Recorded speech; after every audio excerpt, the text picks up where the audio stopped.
Hold up, grab my soda cause I told you I'm colder than hell. I ain't buying what you sell, it don't ring my bell. Unless it's got the smell, you know, like grape ape. We ain't talking vapes or the color of drapes. Or a gorilla in a cape is the good shit. Just one hit, you so lit, you fall into a bit, non-bit.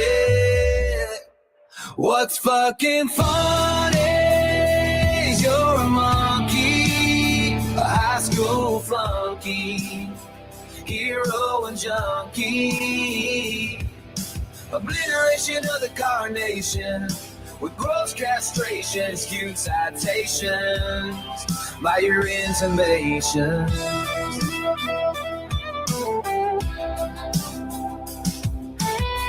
Get real, young man, there's only one stand. You can't stand a suntan. How you gonna live on the land? Obliteration of the carnation with gross castration in skewed citations by your intimations. I'm a truth in rotation. You're a cheap imitation. Dark said hums, 808s make the ground shake. Cold as the grave, every word's a land quake. You're a flicker in a cipher, I'm the flame that won't fade. Step into the night where the shadows are made. What's fucking funny is you're a monkey, a high school flunky, hero and junkie. I'm gonna click another hit of this good shit, and I'm already it, so take over this bit, non-bit.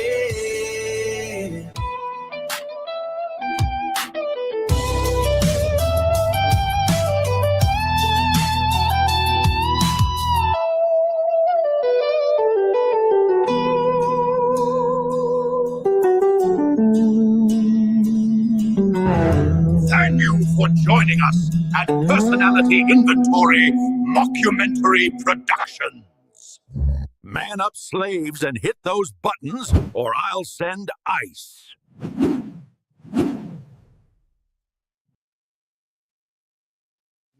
Greetings, everybody. Keith here. Hoping everybody's having a good day, enjoying life, living life, loving life. I want to remind everybody, hit that like, share, and subscribe button. There is a PayPal link going to be floating around if anybody wants to share some love. All is appreciated in the startup of our new the Hecklers Rides, the Short Bus Podcast TV, a new intellectual community for you and me. This is where we hope to educate the viewers and allow them to participate in the development and progression of this podcast, because we are dependent upon you. So let me get started. Tonight, I'm just going over certain things that we're looking at doing as the podcast development, and looking for support either way, pros and cons as you see them as viewers, because again, we're going to be dependent upon you and what you want. And of course, this again is relevant to the intellectual aspect, because we don't want drama. We want the intellectual aspect where the viewer is educated in a progressive manner, so that the following generations can take upon that intellect and build it even more. This is what I see, hopefully through this internet and this panelverse, this World Wide Web, the greatest library at our very hands. So let's make use of it in a good, proper way. And let me get started with, let me pull up, like I said, I've got a audio that I've already developed as an intro song for the show. But this is not set and determined. This is a matter of, again, the viewer participation and the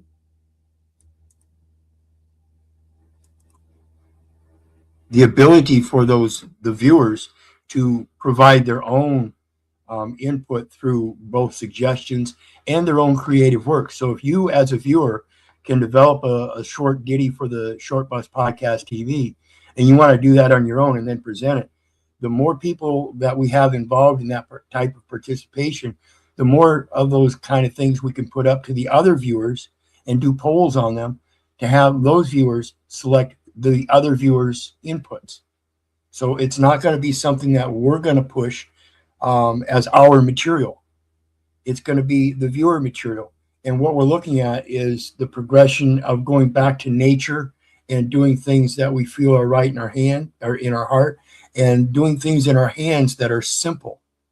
Instead of getting into all the extracurriculars and making things more confusing and chaotic, we want to go back to a simple order that is already there. So let me pull this up.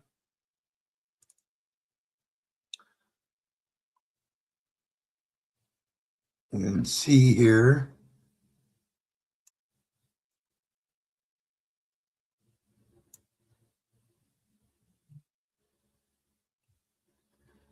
How do I set this up? And like I said, this is a learning stage for me. So please bear with me as I learn how to present this stuff. And here we go. I believe we should have it. There we go. And this is the intro song that I've developed so far. And like I said, it's just a suggestion. And I'm hoping that we can get viewer participation in suggestions for other songs, other types of music, instrumentals and stuff. Perhaps provide the song itself, the verses, or even do the whole thing, the video, the audio, everything. And we can put it up for the rest of the viewers to do a poll on and see if you want to, if the viewers want to do that one or the one we produce.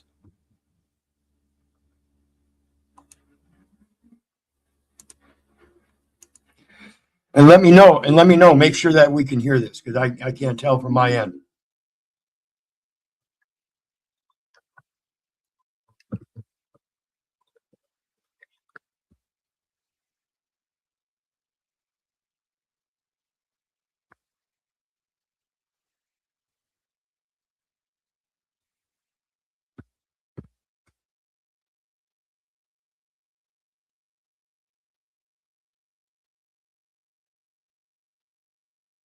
So tell me, can you hear this? I need to make sure that the audience can hear this.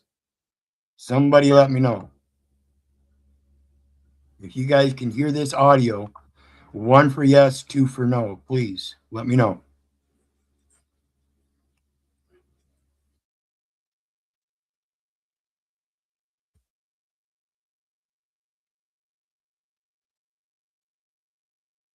So you can hear my voice, but not the audio.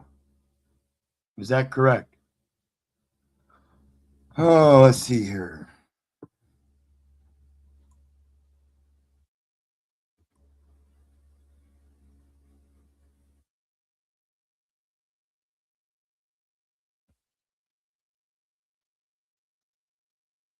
You can hear the voice, but not the audio. Well, we'll have to come back to that then, because I don't know how to resolve that on my own yet. And in the meantime,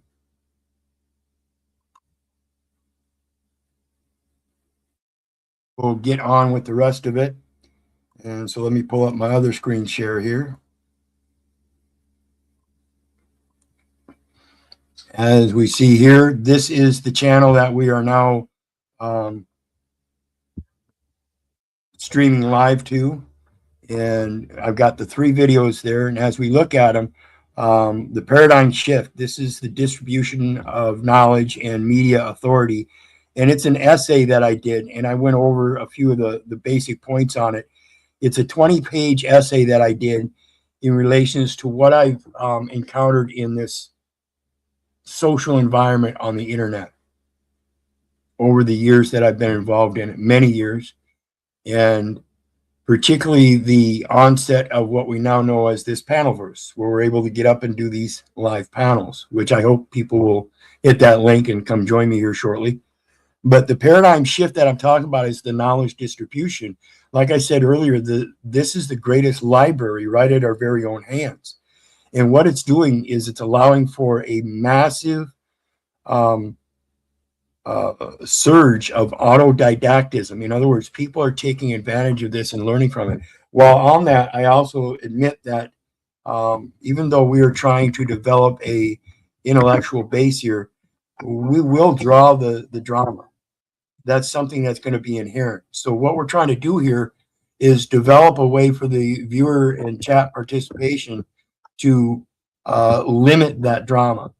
And that again goes to the success of the podcast, is that if we have a good intellectual viewer base, they themselves will oust the drama through certain mechanisms that we're going to employ. Like I've mentioned before, we've got various different member levels for things that we might do in the future, as far as putting things behind paywall, such as say we do have quite a dramatic expression of emotions and ad homs and stuff, and we don't want that as part of our intellectual platform, we can put that under a paywall for a different level of membership, so that certain types of content will be edited out, but we'll keep them for our own entertainment and reminder that we don't want to act like the same kind of fools, because that's what we're trying to get rid of, is the foolishness.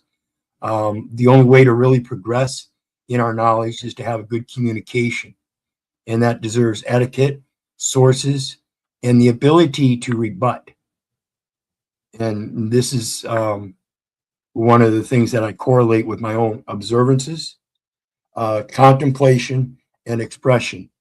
It's all embedded in the First Amendment. We'll speak about that later, because that's the imperative part, is that First Amendment as it comes to education. So the next one is the Short Bus Podcast TV, now on Telegram. And let me pull up that link real quick, and I'll post that so that you can share that. Go here, here, copy link, and there we go. Here. And so there is the Telegram link in the chat for anybody who wants to go over and check out the Telegram link. This is where we're going to have the open discussions, where viewers and chatters can have chat video, present their own material there on that platform. Say, like, you want to create a new intro song, you can present that if you are a creator and want to present your own creation, or your own ideas about bringing up a new intro song, or new ideas of eliminations or member levels, whatever. That's part of it, is your interaction with that stuff. Not only developing it now, but molding it and changing it as the show changes, as it grows and progresses. Those elements will change and progress as well. That's what I'm hoping. And along with that, like I said, it's about that First Amendment, your freedom of expression, and your right to know. And founded in this, like I said earlier, getting back to our nature. This is where we're going to bring up this big brother concept of all these laws, legislations, and ideologies and stuff, and be able to present a remedy of not necessarily using technology in its whole, but maybe parts of technology in reverting back to our nature. And we'll discuss that furthermore. Greetings, Brick. Glad you're here. Like I said, the panel link should be pinned there, and we'll open the panel here shortly. But I just want to get through some of this stuff here first. And then, as we see, hosts. Okay, this is just a month ago is when I developed this channel in full perspective as a project of my own. Before that, it was just a contemplation, and like I said, I've been contemplating this for years, because what I see, not just on the panelverse since I've been involved here, and not just on the social media, but in real life. This is why I wear this short mustache. I am so tired of watching these little lies embed themselves in everybody's lives, so much so that we become wanton and desirable as Hitler's willing executioners, willing to let go of the faith that we're supposed to be instilled within our true nature and in our true observances. We've been eyewitness to the falsification of a true patriarch with a false daddy, the state, statist, statistics, statist, I see, statistic. It's all numbers. We all cry about that name, and yet I don't think we realize the importance of the name. And that's why it's the Short Bus Podcast TV. It's not about you. It's not about me. It's about educating our future generations, and that's what we want to see. So the first one was Thanks for joining me in my journey so far. I appreciate all of you. My attempt at expanding into something other than law has led me to start a debate platform, something that instills the trueness of great topical exchange, an etiquette that is the functional mechanism of forward progress in any discussion. Please join us at Hecklebus Rides for our new stream, which will be held weekly as a debate platform with interactive functions for the chat as well as panelists. Help us build and grow by subbing now.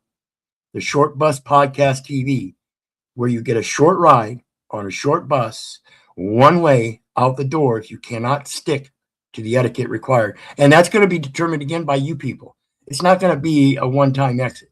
It's going to be a 3 strikes, 3-level system. So you can remove a panelist for 5, 10, 20 minutes. If he gets removed for 20 minutes, he's done for the night. If he's done for 3 nights out of a certain period of time, whether it be 3 months or 6 months or whatever, then he's done for, say, a month or 2 months or 3 months. He can't come back until he corrects something about himself. Say he's using ad hominems consistently and not sticking to the topic and bringing sources. That's up to the chatters. That's what's going to help us determine if the chatters want drama or intellect. Because if they want drama, we're not going to be successful. So we're trying to draw a good intellectual viewer membership. And this is what is going to help us sustain our progression. And that is because my people are destroyed for lack of knowledge. We must fundamentally understand that we build ourselves with knowledge. The only way I see to get that truly founded and passed across in that First Amendment, freedom of expressions, because you have a right to know, is that we both work together towards that education, not the name, not the number. And again, it's not just for us, it's for the next generation. This is in the parable of the talents. And to give a man a fish, you feed him for a day, but to teach him to fish, you feed him for a lifetime. So the Short Bus Podcast TV,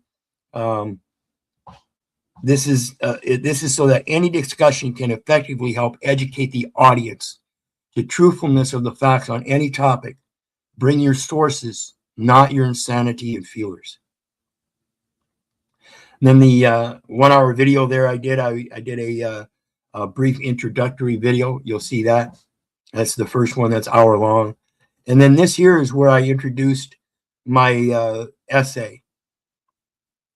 And I'll copy paste this into the chat. I don't know if it's going to show up as a clickable link here, guys. But if not, you should be able to just copy paste it. And that should open up to my Facebook page where I show the 20-page essay on the paradigm shift, knowledge distribution and media authority. Awesome. Appreciate it. And so the paradigm shift that I see is because of the involvement of people on this panelverse. And when you read that paradigm shift, you'll see that I mention people that are in the news media, the mass news media, the corporate structured media are moving to the social platforms, these panelverses. And you have members in the panelverse that are being introduced into that international news media, like Andrew Wilson, going on with, what's his name? Piers Morgan. Now, these people and this confluence of information crossing these lines shows me that there are people in this metaverse that have a great intellect that goes far beyond what we're presented in these news media outlets as we talk about fake news. And this is why if you listen to me on El Perro channel at any bit whatsoever, you hear me say all the time, do not believe me. Do not believe the neighbor. Do not believe the government. And for crying out loud, don't believe your mother. Do your research so you know. And this goes to that education. My people are destroyed for lack of knowledge. And if you are autodidactic, you're allowing yourself to think outside of the box of what you've been indoctrinated in this public education system that teaches you to remember what's inside the box. So this is what we're trying to break, is those boundaries of intellect. The next one I've got is, of course, the Telegram group, which I think this is a clickable link. If not, it should already be there. Should already be there in your the chat section there. So you should be able to hit those two and check those links out. And that's what I want the first panel to be about, is the paradigm shift, what you see in your experience here in this panelverse, the social networking, and in your real life. Do you too see Hitler's willing executioners? Do you see the difference in people and their responses in reality as opposed to what they respond to on the internet? I shaved this thing off for my own little social experiment. And what it did is it showed me what I suspected, is that people are much braver here on this internet than they are in real life. And what I found and proved this to me is that people on this metaverse will automatically, right off the cuff, oh, look at the guy wearing the Hitler's mustache. Oh, look at Hitler, this and that. And in real life, I've been wearing this thing for over 2 years now. I shaved it off for a few months on Halloween, coincidentally, as a simple message that when everybody else puts their mask on, I shaved mine off and it didn't change much. So now I'm wearing it again because I still see Hitler's willing executioners, what I commonly call bitch-ass slaves.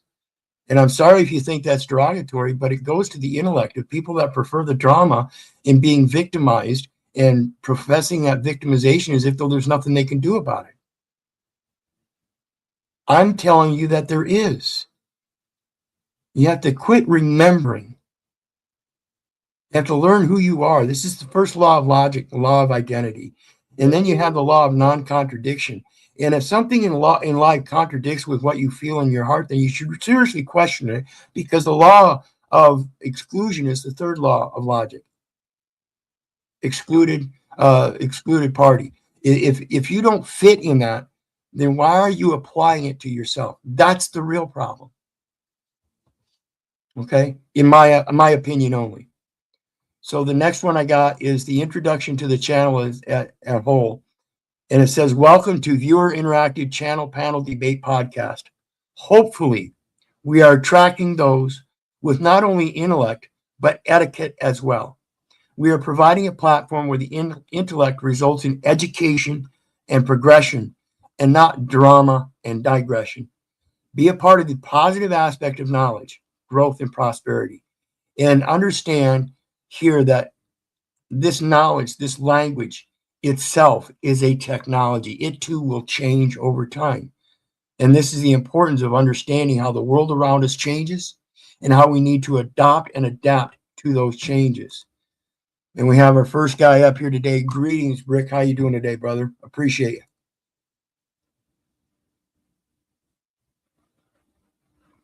You there? Rick, you're muted if you're not paying attention, brother. I'm here. Sorry. Sorry. I just stepped away too. No problem. I'm gonna edit your mic settings just a little bit. Even here, you're still kind of loud. Okay. Thank you. That works. Cool. So what's on your mind, brother? What do you think so far? Because I got one more thing I'm going to show everybody here as it relates to the topics that I've specified so far. Yeah. No, I'm always for having a good conversation or debate. And so, another platform for that is not going to shy away from that, especially from my good buddy El Pero over here on the Short Bus Podcast TV. Appreciate that. So yeah, I mean, however you want to take it. Ultimately, I see the title. Surely we can, have a conversation about that. And I was listening to you as well about who that is. And so, yeah, however you want to go with it, and I can talk about many, many different things. Awesome. Because again, the imperative here I'm thinking of is getting back to our nature. And one of the things that I see in this mechanism of law that I've spoken on in so much in the past is that most of the people I know of, that's truly what they're wanting to do. That's truly what they're trying to do, is take back their authority, which is our true nature. And to do that, one of the things that I hold dear to my heart is that to defeat one's opponents without fighting is of supreme excellence. And that when we look in the abyss, that mirror, we actually see our own reflection. And when we do that, we realize we've been our own enemy. Then it's wise to stop fighting and go with the flow. See what nature provides us already, just as it says in the scriptures. He provides for even the smallest creature. What makes you think he's not going to provide for you? Why do you struggle so hard in your provision when he is the provider through providence and grace? You know, this is what the Christian society believes. And if that's the case, they were speaking on another panel I was just watching earlier about the Amish and how even the Amish set themselves to the federal laws and stuff, but only to a certain extent. And that's what I'm thinking, you know. So the next thing I want to bring up is the specific topics. And this is where we're going to stray away from all the ideologies and psychology and politics and international news and warmongering and fear-mongering, and get back to our true nature and the true topics that would sustain us better. So let me find it here. Sounds great.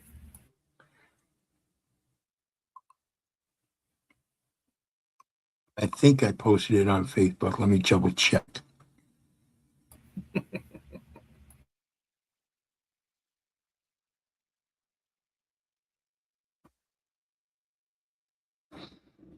Nope, I did not. So let's do it this way. I've got it here in my notepad. So we just stop this screen share.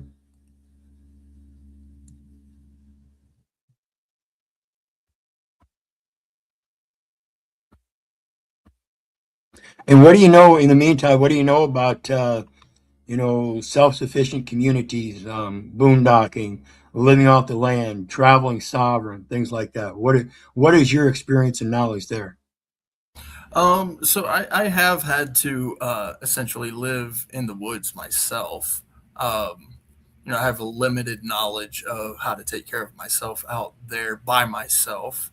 Um, but I've never done it with like a commune or like a small group of people going out into the woods, anything like that. I can essentially look for my food, uh, pretty much fish, that's that sort of stuff.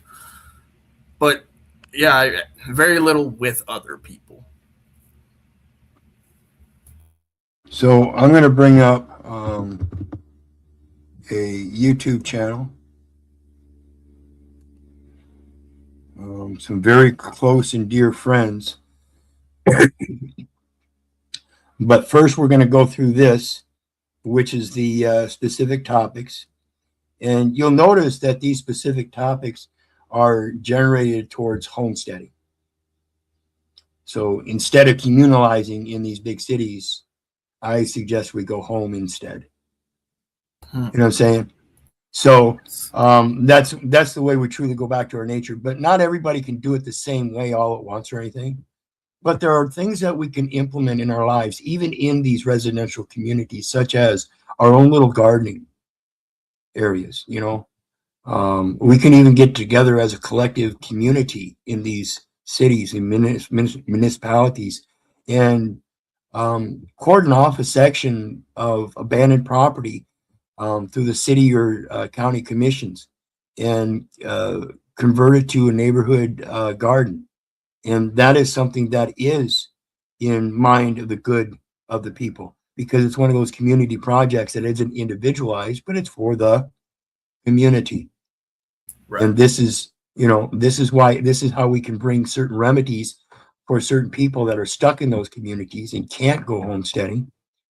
And then at the same time, we also have to realize the power of a family structure that can, if they can embed that ethic into the family. And that's what this YouTube channel is going to be when I show you that. But in the meantime, let's look at these ideas.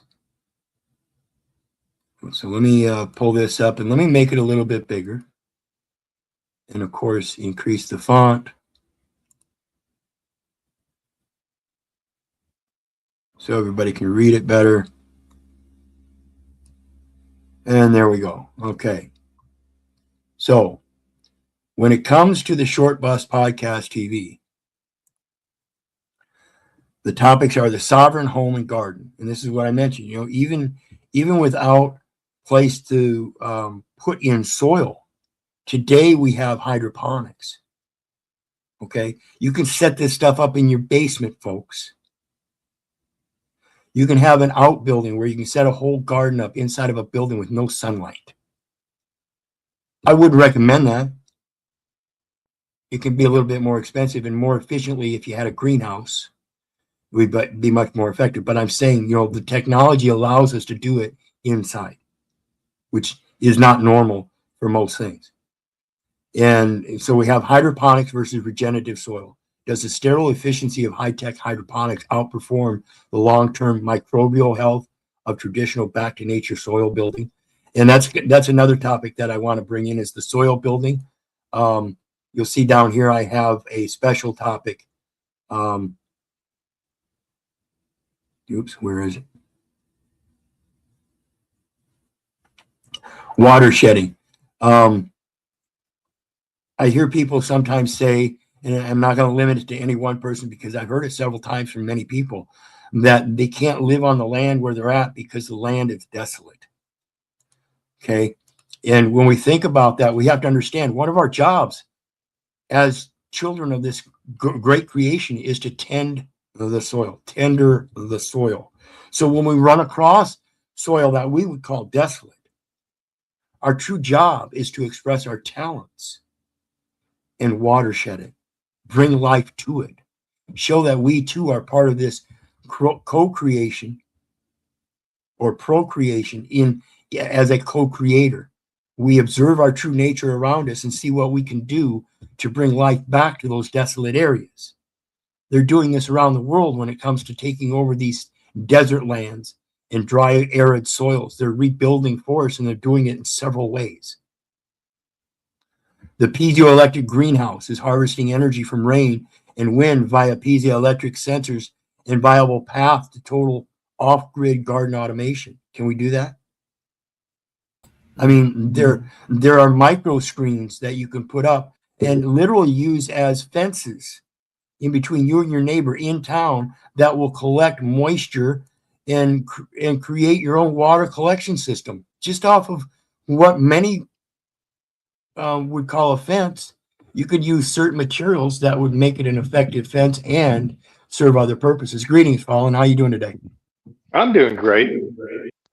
Good. What do you think so far? Oh, I think wow. I got to try to do this without getting banned, right? Or I get so many chances for I get a month suspension.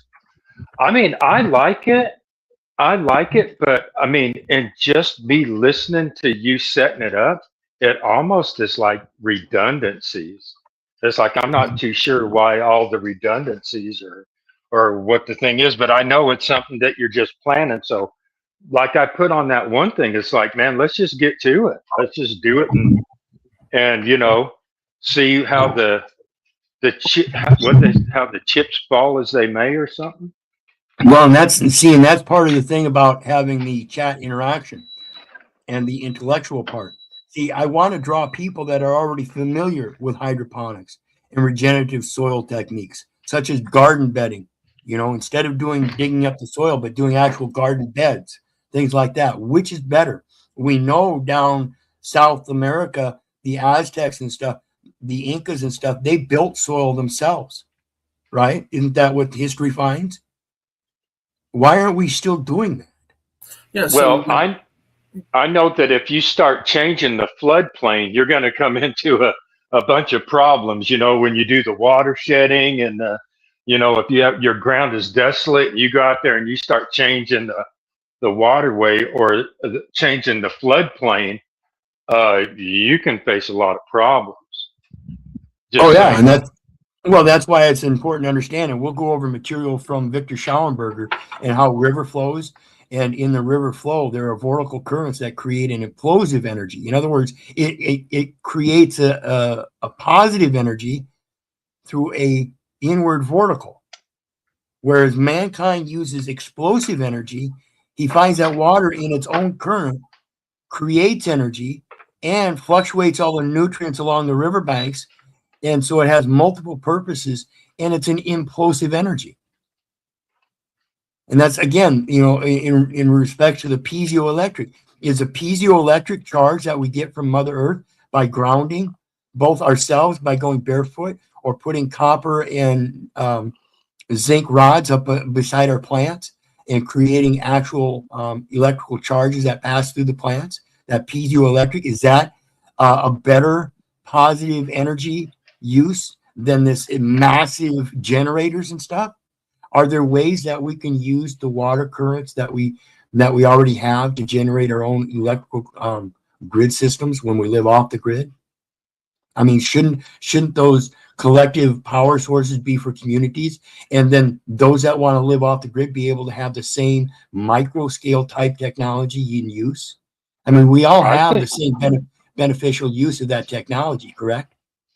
Yeah, I think that if you're living off grid and there's a river or even a creek, if you don't change the flow and you use it, I mean, because, hey, all you got to do is rotate some magnets around some copper, right? And if you have the knowledge to build this little system that uses that flow of that current of water without changing it, then I think that, yeah, I don't see what would be wrong with that.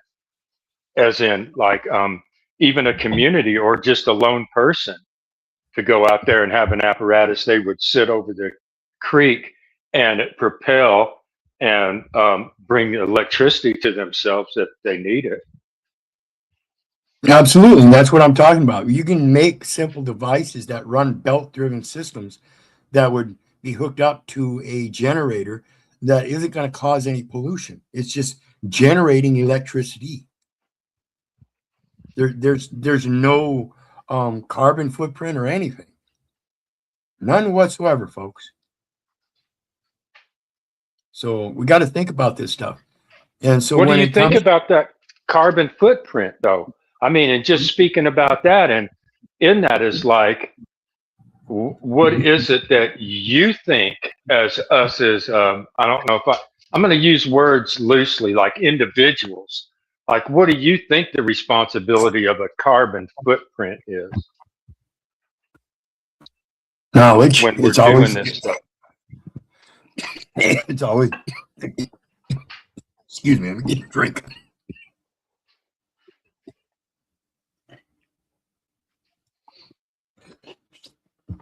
It comes down to that micro unit again.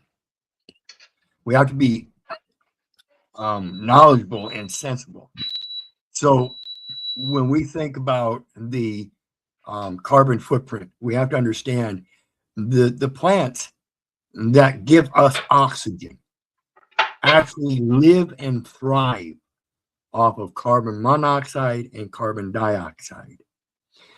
In logic, this means that if we provide the plants with more carbon dioxide and carbon monoxide, they will put off more oxygen.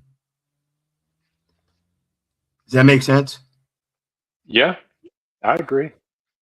So if we want a more oxygen-rich environment, then we have to be able to consolidate the carbon monoxides and carbon dioxides that we are actually putting off and feed them to the plants.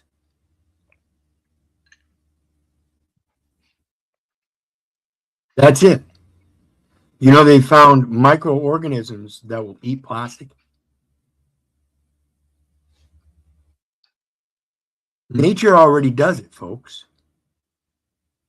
Nature already does everything we need it to at a certain level. If we stay within those bounds in our reasonable logic and follow that order in the observance of nature and see what it does, it will tell us exactly what we need. We get too greedy. We want the fan in the window. Oh, wait a minute. No, we don't want a fan in the window. We want an air conditioner in the window. No, we don't want an air conditioner in the window. We want central air so we can have proper heating in the summer and proper cooling, or proper heating in the winter and proper cooling in the summer. If we build the homes properly, we have both naturally. the comfort and convenience is not so comfortable convenience in consideration of our natural talents.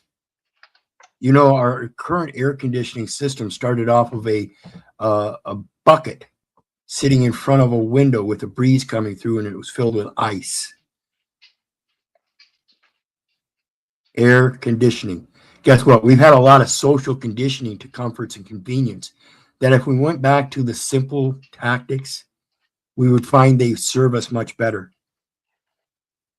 So when we think about this, getting back to the topic here, it says the piezoelectric greenhouse is harvesting energy from rain and wind via piezoelectric sensors, a viable path to total off-grid garden automation.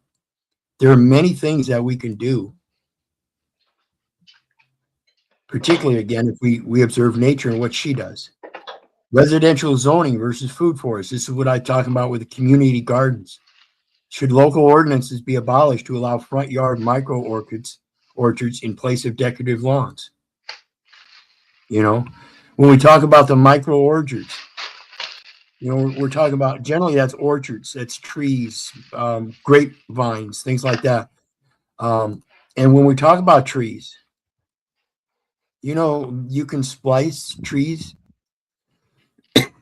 So if you technically, if you wanted multiple fruits, you could splice multiple fruits into one tree that would only take up so much space and still have the multiple fruits in your own yard. This is the information and intellect that I want to look for and get out there. This is why it's viewer inducive. The people that know these techniques are the ones that I want to be viewing. These are the ones that I want to be interacting. These are the ones that I want up on panel. These are the ones I want because I have a great freedom of expression. But other people have a greater right to know.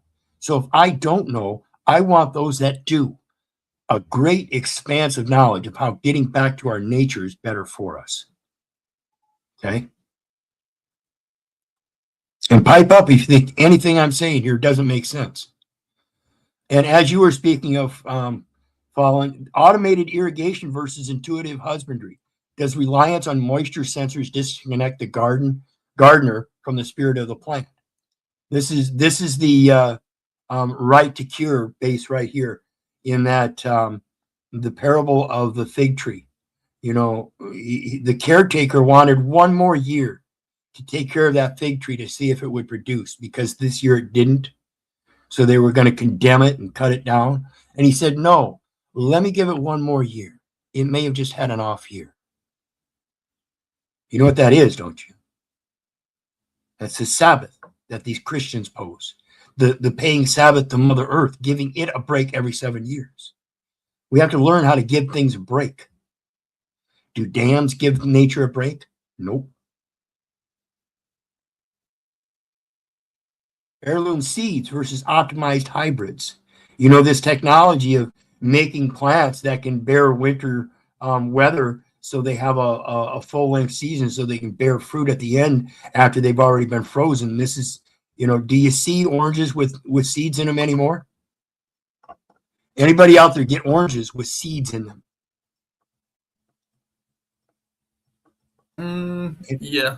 I'm from Florida, so the oranges where I am from definitely have them. But I don't know about the California oranges. I actually I'm from Iowa, so I get imported oranges everywhere, and the only thing we get is oranges without seeds. They're probably from California. Seems like I remember California oranges don't have seeds, Right? but the ones in Florida. Well, my sister has oranges growing on her property, and those definitely have them. And that's again one of those things. If we're going to optimize hybrids, why don't we optimize hybrids of splicing trees together, not getting rid of their elements, but bringing elements together? The next one is technology is a shield for privacy. I know a lot of people are concerned about this one. Localized AI versus cloud dependence. You know, with this AI thing that we have in this paradigm shift, like I said, the knowledge distribution, you're going to find a lot of people with homegrown AI models. This is part of training an AI. This is what I've spoken about many times. I train my AI to stay away from the soft sit rhetoric when I ask it legal questions. I ask it to stay away from the science of certain things when I ask it for natural progression and um, processes when it comes to plants, hunting, fishing, weather, things like that. You have to train them so it doesn't go outside of a certain box. Same thing society does with it, trying to teach you how to work within the community. You now have to train your AI how to work within inside your box of what you will allow. And this is a growing homegrown AI system. You're going to see people with their own homegrown AI models, and they're going to use them to protect their own private data. This is same thing with the private server system in compared to the internet or World Wide Web. It's the same thing. It's just a different level at the AI level, and it's going to help manage and self-sustain their own households. This is what the smart house is all about, where you can program it from your phone. It's all part of that. Then you have the big you have the mesh networks versus big telecom. Is building a community-owned peer-to-peer internet the only way to truly escape Big Brother? In those private servers and these private home groups and stuff, can we escape Big Brother from that? I don't think so, but we can certainly provide our own protections so that he only sees into certain corners. Keeping private. And this goes to the digital minimalism. Does simplification require a total exit from social media? No. Or can these tools be used as a symbiotic digital town square? Is this a place where you can make your voice heard? Again, this is for the viewers and the chatters. Okay. First Amendment. You have a right to know. And then we go on to the open source hardware. Why the right to repair our own agriculture and energy tools is a fundamental pillar of individual liberty. This is the same thing as me being able to go home and after a long, hard day, pull my car into the garage and fix it my own damn self. And I'm telling you, people, that's what we're looking at. You have to learn how to fix this shit yourself. And like I said, language is a technology. Cryptography as a natural right. Is the use of encrypted communication a modern necessity for maintaining the natural spirit of private conversation? And I want to talk about Braille and American Sign Language here, okay? Because I, for one, want to learn both. Because I don't want to be excluded if I become blind or deaf. Because then I would be compelled. It would be mandatory that I learn so I could communicate. I'm just going to say so that. I could, right. So I could, to. Yeah, right. So I could communicate with others that are in such a way. Now, why would I not want that to my own benefit so I could communicate with those others that are in that way already? Why do I have to limit myself to being blind before I communicate with the blind? Am I excluding the blind from my own circle? Am I excluding the deaf from my own circle? Okay. Physical and mental grounding. This I spoke on this earlier with the garden thing in grounding, earthing in the digital age. Can technology like indoor grounding mats effectively replicate the biological benefits of walking barefoot on Earth? And I pose this. I've got a. Let me pull it over here. I've got it right here next to me. Let me unplug it.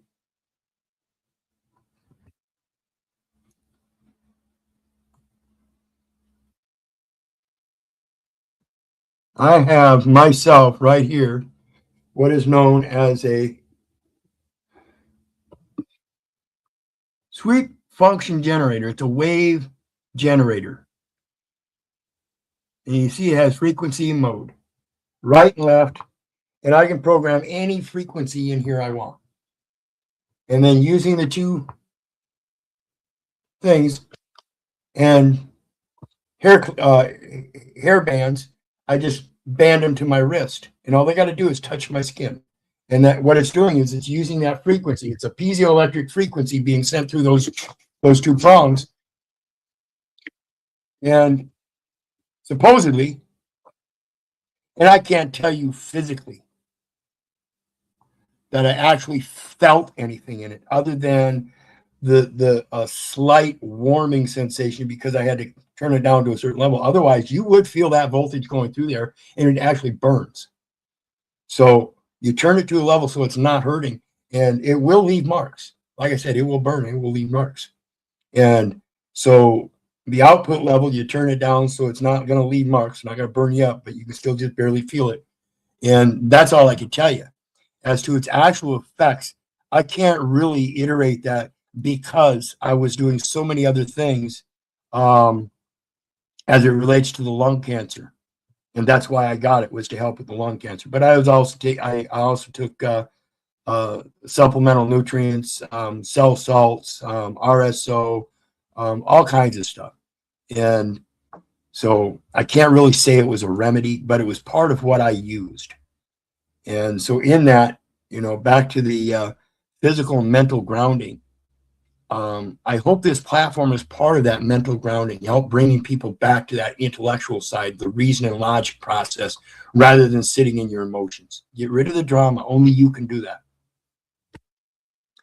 And then, of course, we get into the biohacking versus natural selection. Using wearable tech to monitor natural biometrics.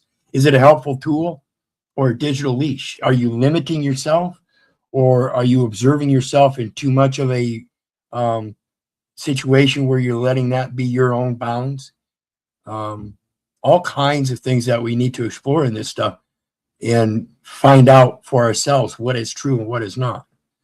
And do those little wristbands that keep track of your steps, how many steps you're taking a day, what your pulse was, how fast your heart rate was beating. Do they really help you? And if that is so, is it because you're being conscious of it? And if so, just being conscious of it, is that going to be good enough? Can you improve on that and take that responsibility yourself instead of leaving it into one of those technological devices?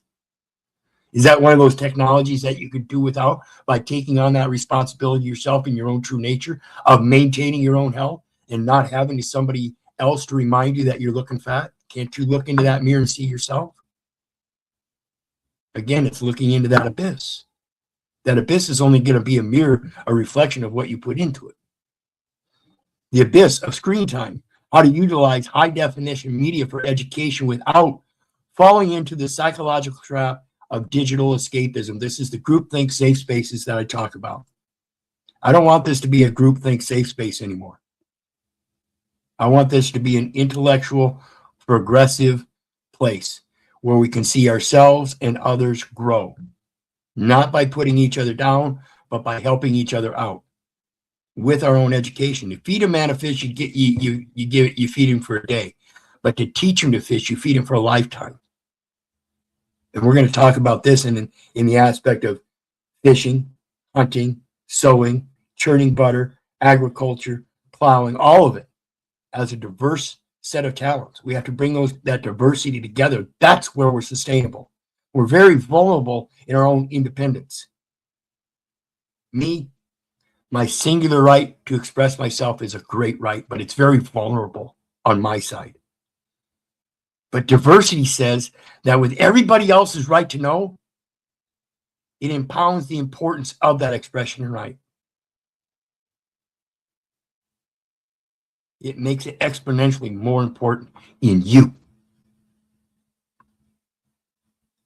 So then we get to the circadian lighting versus natural light.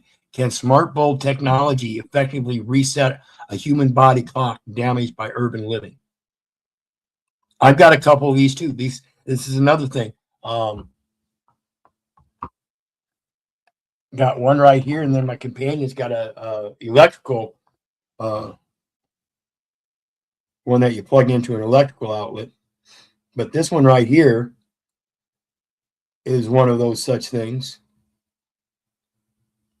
So I have a question about that. Where it's got. Does it do anything for vitamin E? Because I know vitamin E, you get that from the sun. No, vitamin D you get from the sun. Excuse me, D. Yes. And yes, that's what this is for. I can literally set this inside, and this is what I was talking about with your hydroponics and stuff inside. You can use such lights as this that will provide that blue spectrum light, that ultra blue violet spectrum light. Very good. That's what the fluorescent lights converts to the incandescent lights is all about. The incandescent lights, they don't provide anything for that vitamin D, whereas your ultraviolet lights, yeah. So the next one, electromagnetic frequency. Again, that's that machine that I was talking about. Is it possible to balance the benefits of Wi-Fi with the biological need for quiet zones in the home? In other words, all these frequencies that we have around us in these communities that are constant. And when you go by these big, massive power outlets and stuff, and you hear that buzzing, and you see when they work on them, they put that pole up there and they switch that thing on, and that big electrical arc comes out, and you could hear it. You can almost feel it going through your bones. Is that settling or unsettling? Is that something that's causing us chaos in ourselves?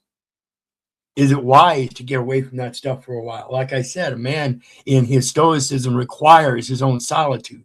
He must go to his solitude to maintain his stoicism so he can get over his emotions. Do we need those quiet zones in this Wi-Fi communities? I think so. And that's why I pose that we should go back to our nature. We should get out of these homes and go on those nature hikes and visit these parks and stuff and get away from the Wi-Fi, leaving the phone and instruments home. Sure, go ahead and take one, but don't be dependent upon it for its Wi-Fi. Be dependent upon it for its video and audio qualities so you can take video while you're out and then format it when you get home as a photo album or video album, audio album, as a matter of a journal, a private record, not to publish under your First Amendment right to express or expose something. Be more creative. One of the things, and this is why I asked you about the travel issue, Brick, and this is where I hope you have something to say. Boondocking and mobile sovereignty, the high-tech nomad. This is part of the Short Bus Podcast TV, is the boondocking community. The boondocking community is a bunch of people that go through customizing buses and vans and stuff to travel around the country as a home. Okay. There's their home on wheels. Nice. That's good. Going around to self-sufficient communities, putting in their labor in exchange for part of the harvest when harvest comes around a month later. You know, or in exchange for items like soap and butter and stuff that self-sufficient community makes. You get there at the beginning of the year and help them with the gardening, but you're not going to be there long enough to be part of the harvest, so they can exchange some of their locally produced butters, honeys, products. You know what I'm saying? Mm-hmm. That's the barter and exchange that we're looking for real nature. You don't need a fiat system. If a man is bound by his words, then why is he binding himself to a fiat currency system that says everybody else has a say-so in it? That's what I don't like. But I'm not going to get into that. Like I said, I want this to be about the resolution side. And so, again, when we get back to that resolution side, let's look at this.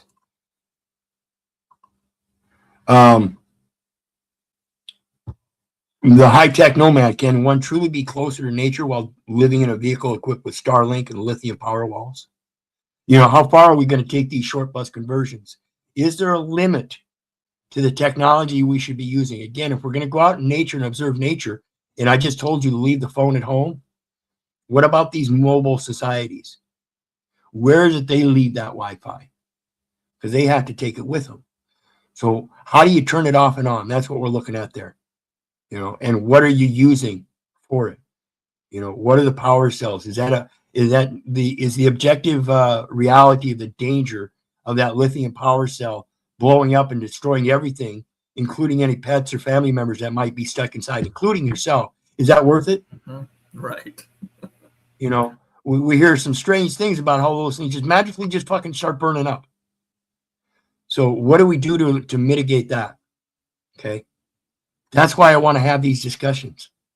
Because I think some of these things are a greater method of resolution, but have some potentials that need to be mitigated yet. Still detaching from some of those technologies. Stealth camping versus community land. This is why I talk about self-sustaining communities, and we'll get to that YouTube link when we're done, because that's what they're looking at. They just moved up from 20 acres to 40 acres. So we'll talk about them. Is individual boondocking more sustainable than forming fixed, self-sustaining, intentional communities? And what do those communities look like? Again, the one that we're going to look like looks like a family, because that's in fact what it is. It's not just one mom and dad. It's the entire family. And it's a great thing to see. Gray water technology, using advanced filtration to turn waste into a resource for nomadic gardening. We see this in the survival videos, where a lot of people show you how to make filters for water that you get, that you want to make sure is clean and good for you to drink.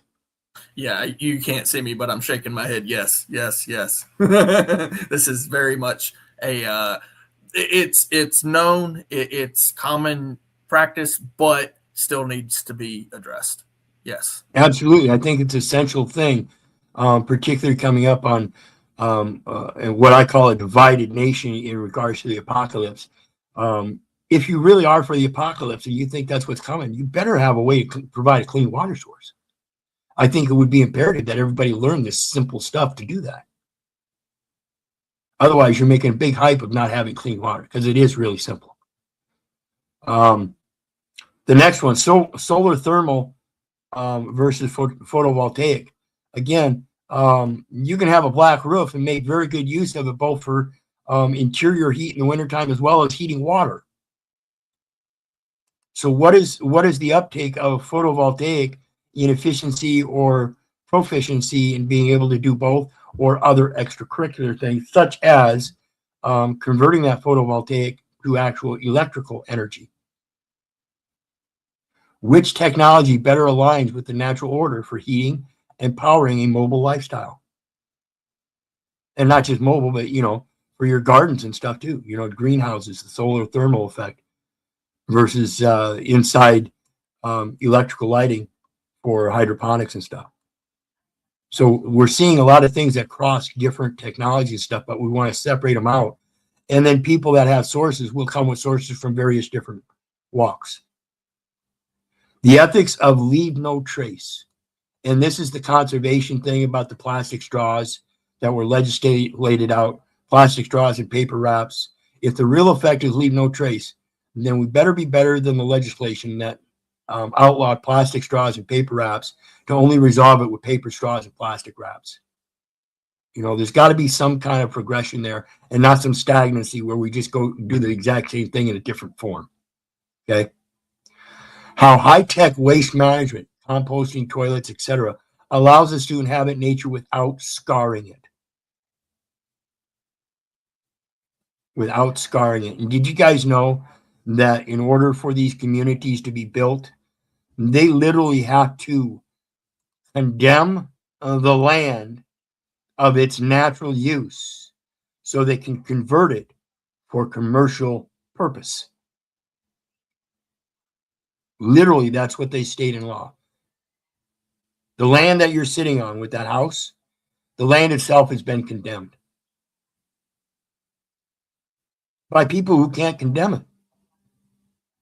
The land is mine, saith the Lord, and ye are strangers and sojourners with me. And in all the lands of your possession, ye shall grant a redemption. And this is what I'm posing, that we start granting that redemption by understanding how it's been condemned and how we've been condemned in its use, saying you can't do this and you can't do that.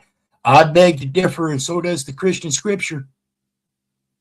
Just saying.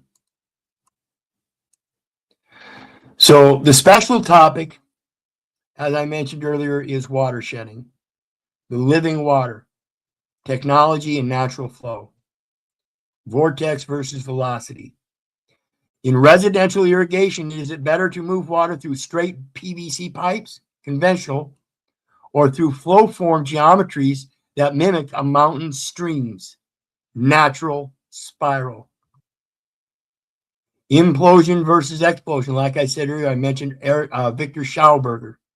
Following Schauberger's theory that nature implodes to create life, while man explodes to create power, how can we design home water systems that cool and densify water rather than heating and depleting it?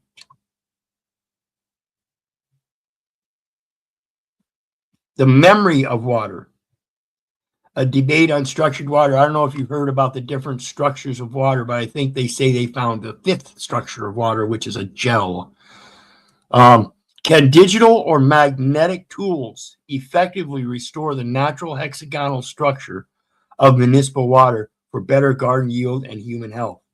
And this is what got me into the cell health when it came to my own cancer and the structure of cells. See, they have to have a certain form. And if they fall out of that form, then they lose their health sustainability and they become ever more depleting and they start dying off. And that's what ends up as cancer. In my opinion, this is not medical advice. Okay.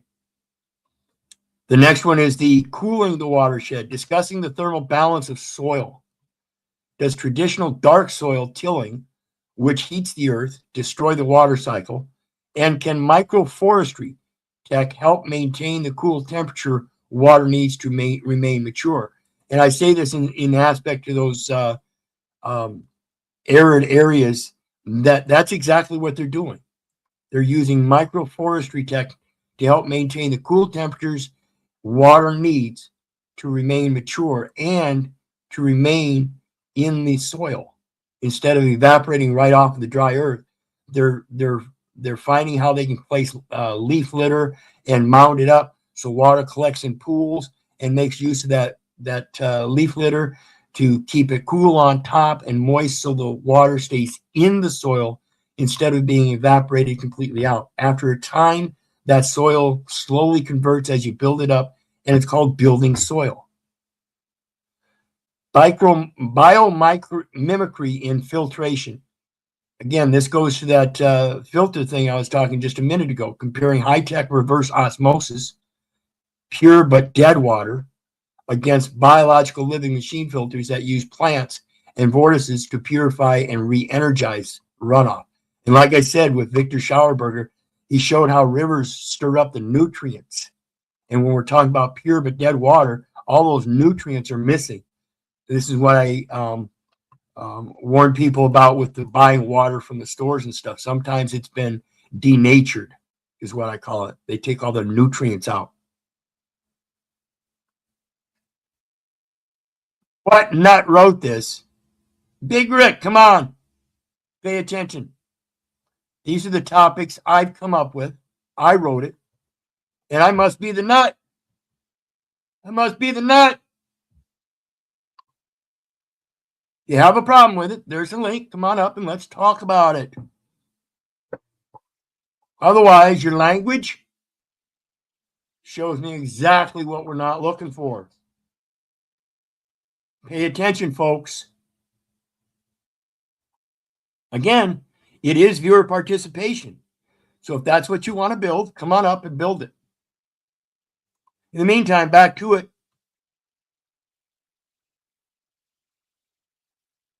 The next one is decentralized hydrology. This is what we were talking about earlier, the following, in being able to use those streamlets, inlets, and waterways to provide our own little micro generators. Is the grand dam model a violation of natural order? We explore how micro check dams and piezoelectric rain harvesting allows individuals to manage their own watershed without state interference.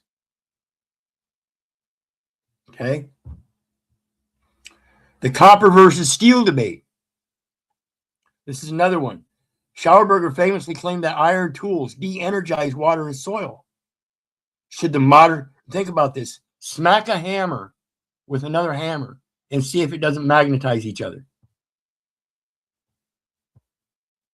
Should the modern self-sustainer switch to copper-clad tools and piping to maintain the Earth's natural magnetic field?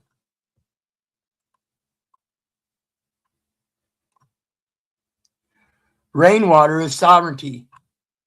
As Big Brother begins to regulate private wells and rain barrels, how can we use low-profile, high-tech sensors to manage personal watersheds invisibly and efficiently? Like I said, those microweaves that you can put up as fences that would serve dual purposes by putting a little gutter under each one, or a gutter that runs along the span of the fence where it would collect that runoff and irrigate your garden.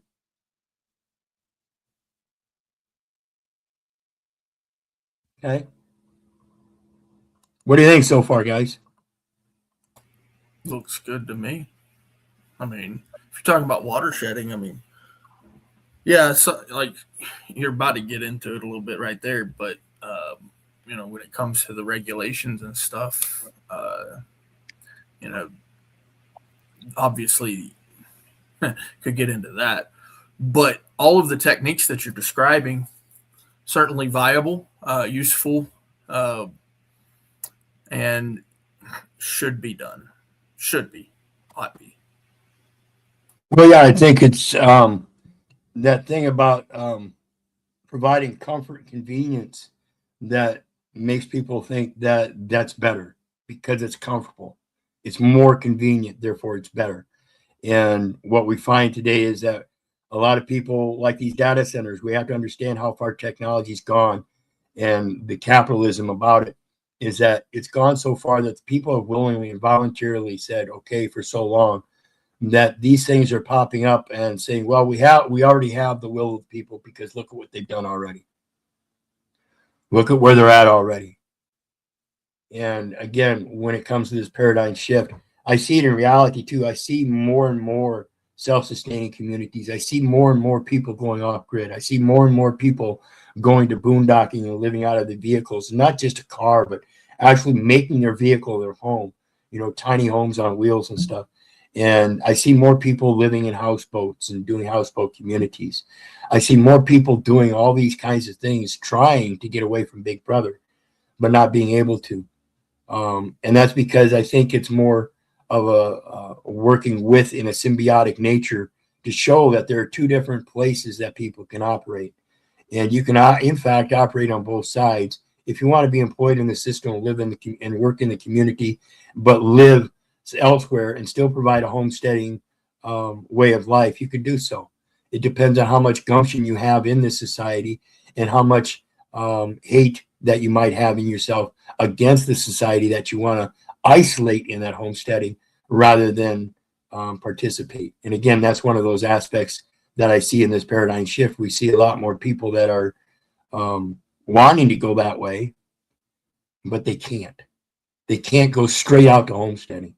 So this is a platform where hopefully we can start learning how to do those gardens at home. That's one step. Start learning how to do the gardens first and then learn better techniques and how to watershed, even in your home backyard, like I said, with those mesh screens to provide your own small micro amount of water so you don't have to depend upon city water to water your garden, which might up your water bill. There are ways you can do this. Particularly if you own that own home and you want to put solar panels on the roof. What are you going to do that for? If it's going to be to provide electrical units to heat up your water and heat up your air inside as a furnace or cool it down, I suggest there are other ways you can do that instead of central air conditioners, fans like that. There are constructive methods in certain places if you're going to live off grid and you've got hillsides and stuff, north or south. Same with gardening. It's important to know where to place these things as in your observance of nature, which way is going to be more productive for them on the south side of a hill or north side of the hill. There are plants that grow well with other certain plants as neighbors, and some plants that don't grow so well with certain plants as neighbors. They will tear each other up and not produce. So we have to learn all these different methods. And like I said earlier, splicing certain plants together to provide multiple different kinds of fruit, apple trees with pear trees and pear trees with plum trees and all kinds of stuff. This is the kind of stuff we're looking at. You guys got any experience in that? Because I've done my own, of course, gardening. I'm getting into some gardening again this year, finally, since we've got a new place and we can actually do that. It's been 10 years since I've been able to do a garden. But I used to do my own garden all the time. Homemade ketchup, homemade shrimp sauces, barbecue sauces, steak sauces, homemade wines and shines and all kinds of things, fuels, incense. Um, I mean, like when I was growing up, uh, I learned all that stuff, and I became a uh, landscaper, in my profession. Like I'm very professional landscaper, and I can do all that stuff. Ultimately, it just kind of depends on what you're looking for to plant and that sort of thing. So everything, has its own natural soil, has its own natural uh, preclusion towards what it desires as far as sunlight, water, all those things that it naturally craves. Some like more sun, some might like less water to grow naturally and be strong. But really, ultimately, the guides on this, the best guide that I've ever found is Farmer's Almanac. That old book that basically nobody has anymore. uh, those guides that it's essentially passed down through generation and generation. There's techniques to tilling the soil every season. You're supposed to do certain things. Certain season you're not supposed to do certain things.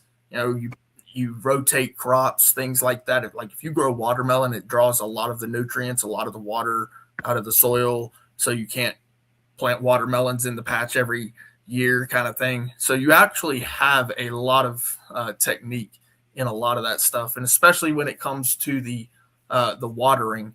Some plants just don't like that much water, and you can overwater your plants. The grass, right? So like you can really kill your grass with water. And so it's absolutely, imperative if you're doing this kind of stuff that you have to know it, or at least have a book to rely on. Books are very, very important in these factors because we can't remember everything, and we want to be able to remember as much as possible, but and the internet's not going to be able to tell us everything either. Well, and that's why I mentioned that journaling thing. If you're going to go out and do this stuff, my imperative in any kind of electrical device isn't so much for anything but journaling for the educational aspect. I'm not here to promote anything. I'm not here to advertise. I'm here to educate and learn. This is the equal exchange that I see in love thy neighbor as thyself, and knowing that if I want to have my neighbor treat me in a certain way, then I have to treat them in a certain way. It's the same thing. And in that, when we think about all this stuff where we all feel some kind of trappedness, where we know there's something that we can do, then I suggest that we start looking outside the box, because what we've been taught to do as solutions and stuff is go to a third person that has been limiting what we can do through that public education and certain presumptions and this and that. And again, it's my people are destroyed for lack of knowledge. Everything I've learned shows me that we need to get back to that knowledge. To defeat one's opponent without fighting is of supreme excellence, means that we need to do it with some kind of knowledge. Therefore, it's the education that's imperative. And I can't stress that enough. And Extraordinary One says, Kratky and Mittelalter gardening methods are king. And in addition, urban forest gardening. There are a lot of things that we can do. Perennial gardens and stuff like that. Like I said, there are certain plants and trees that live well together. So when we learn that, we can actually tender the earth in its own artistic form by watching how this stuff happens and just doing it, implanting that stuff. Like I said, if the soil is desolate, then see what it needs to build that soil, and what plants will do that. What plants will start out being hardy in those first conditions and will continue to grow and provide better and better conditions for the undergrowth. You know, what plants will start out at the beginning and grow big enough to provide an undergrowth that you can continue to build that soil in an undergrowth manner. In other words, one spot, and then expand it through undergrowth and other things that will help continue building that soil. Yeah. Many different things. And Yeah. this goes to the thing I was reminded of by you is the chickens and things. You know, when it comes to the soil growth and stuff building, we need to get away from the herbicides and pesticides and get back to the more natural methods, such as birds, chickens, you know, natural wild birds and stuff, chickens, bees. Bees are a great thing. Honey, if you're going to homestead and have one particular plant, I guarantee you want bees. You want to get comfortable and used to bees. You want to be able to allow them bees to take the nutrients from your own gardening plants as they flower and provide their own honey. And what that's going to do is that's going to help transfer that natural soil biome into your gut as its gut biome to help eat the food that's being provided in that very area. Yep. That's exactly right. Natural, or I should say, local honey. Local. Right. Yes. You want that local. And then also I wanted to mention, you know, fertilizing and that sort of thing, or, you know, organic, what is it? Composting. Composting is very important. Like you need a compost. You have to have that. Yep. Yeah. Come on up, extraordinary one. If you got knowledge, come on up and share it. Get that panel. Come on up. We want to hear you.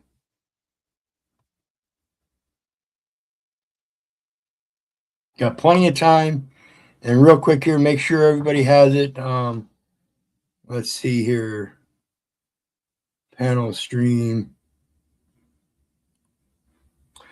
And there is the link for the, let me find out where am I at here.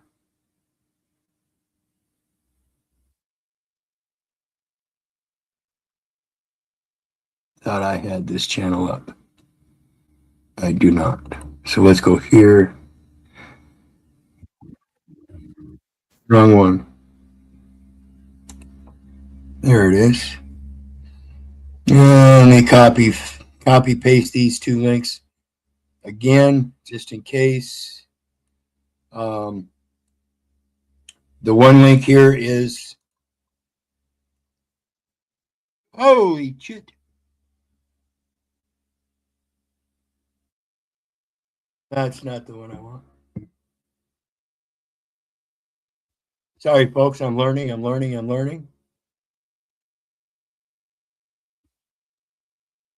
Let's try this again. How about we just hit the link? Copy. And this one here is the Facebook link to the 20-page essay I did on the paradigm shift, knowledge distribution and media authority. Like I said, come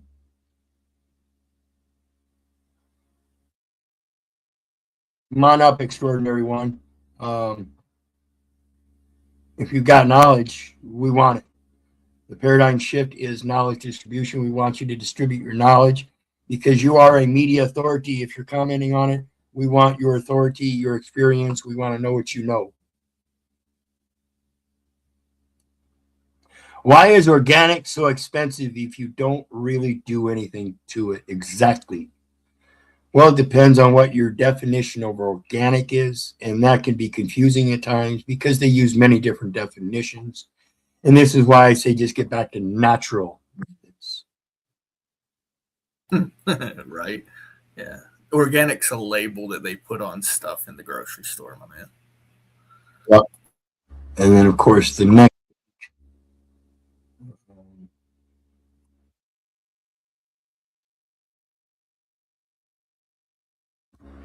Okay, we have the extraordinary one. Greetings. How you doing today, brother? Hello. Extraordinary one. You there? We hear you. Oh, hey. There you are. So what are you saying, brother? What kind of gardening experience you got?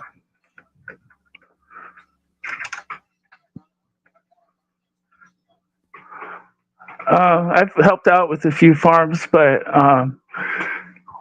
honestly, I'm learning about the vapor canopy stuff coming up in 2040. I've been hearing about, and it's like there's a shift towards different type of gardening that we should probably be focusing on. Like what?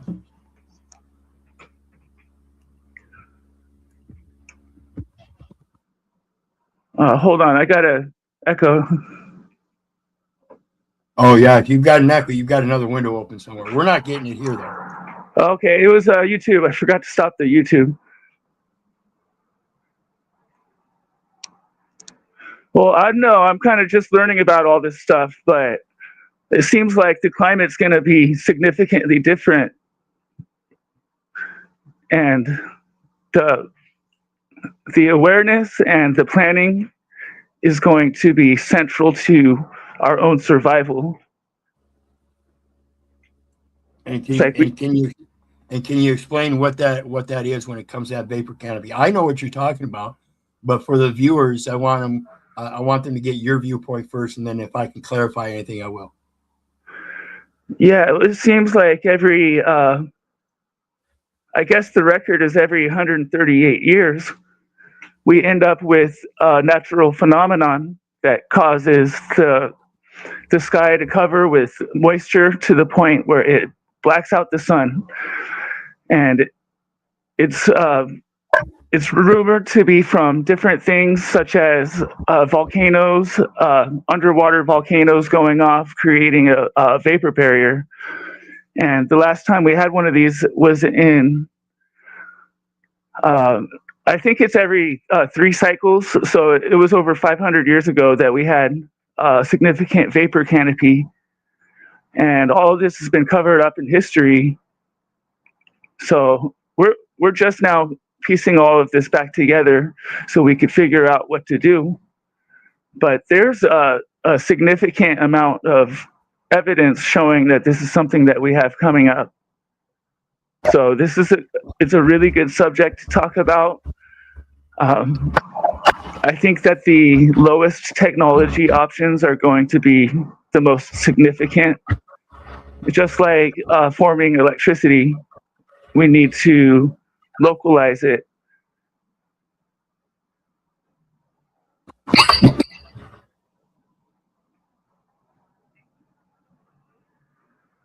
Anyways, that's just my experience. Oh, you're muted. Oops, my apologies. Yeah, and that's what we're talking about here is the taking the macro electronic, the macro technology, and using it on a micro level, because I think that's imperative to understand our true nature. And when we do that, we will certainly be more at hands with our nature. And that itself, the experience itself, is what allows that progressive growth in that our own abilities and appreciation for what we're doing is what sets us forth in that motivation. When we see that our comfort and conveniences that we've taken upon have actually been detrimental, and that we become healthier and more interactive and more social by getting back to our true nature, I think more and more people will progress to that. I think it'll draw attention. And I think that's what a lot of people are looking for. Like I said, not everybody can go out and just drop everything they've got and go off hiking in the mountains for 7 months. And they have families and wives and children and husbands and jobs. It's because they're embedded in that so deeply that they think they can't get out. But I'm telling you, if you're embedded so much that you have your own private residence, your own home, 3-bedroom, $1.5 million home with a good job and 3 cars and a good wife and 4 kids, and you got this huge yard, you should make good use of that huge yard. That's where your true nature is, and you can implant that right there in your own backyard. You can do all of this stuff in your own backyard, to start. And then when you find the means, or maybe you can give your children the means, or at best, your children's children.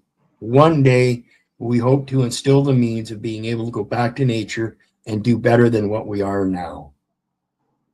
That's what we're looking at. And when you talk about that that vapor canopy, I'll explain.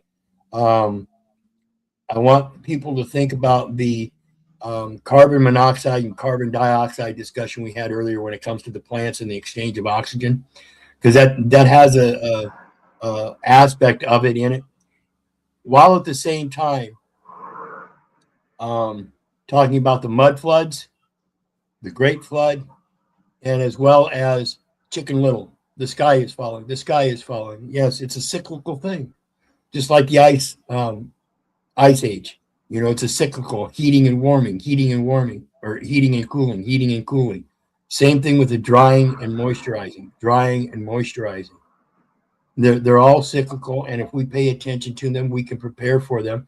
Like Extraordinary says, he thinks that's something we should prepare for, and I think it's something that in what we're doing, we would be prepared for that if it happened. And that's Yeah, we're not going to be able to. We won't be able to rely on the big corporations through that time, like how we do now.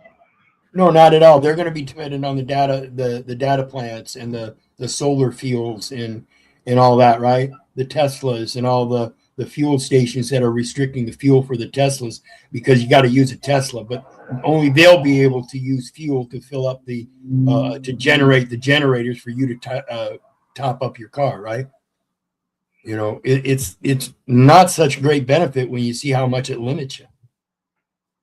And everything has been moving towards the corporatization of every industry, and it's no coincidence. It's not about the money. It's not about wealth or anything like that. It's about the power and control, and also the withholding of the truth. Because I think that's really what it comes down to. Because with the right knowledge comes all the power. And Absolutely. every single one of us has the power representing the Most High, basically. Yep, and that's a nice segue to what I've got coming up here. Like I told you, we're going to check out this YouTube site. There's a couple of great friends of mine, Adam and Eve Homesteading. Okay, I want you guys to go check them out. I'm going to pull up their link and drop it in chat for everybody. And I want you to go check them out. Adam and Eve Homesteading. This is Malika and her manslave. And it's actually her whole family. They're doing this together. And it's a small cabin in the woods in the mountain. That's Malika from Freedom from Government, right? Yep. And that's my next one. This gal, Admin Eve Homesteading. You'll notice right here it's got freedomfromgovernment.org. We're going to click on that, open that, and we'll share that. And this is freedomfromgovernment.org. So I'm going to drop this link next. Yeah, she did a great class on the Feed the Fam. Yeah, I still go over that one. Right. And then from there, you'll notice that there's lawful living community. Okay. So we click on that and we share this tab. And there's that link. So let me explain. As we go back here, freedomfromgovernment.org. If you guys are familiar, this is the one that did all the license plate stuff. Remember the license plates? This is how it started out. This was Trent James Goodbody, and he wrote the book, Freedom from Government. And upon that, he created the site, and he started providing private, non-commercial plates, DOT exempt. Malika bought the site. He now owns the site, and she also has developed her own lawful living community that she started on Facebook, I think about 8 or 9 years ago. You know, I was one of the first people in it, and we've gotten along ever since. I love this woman. She's got a great mind, great heart, and I hope everybody goes and checks her out. Adam and Eve Homesteading.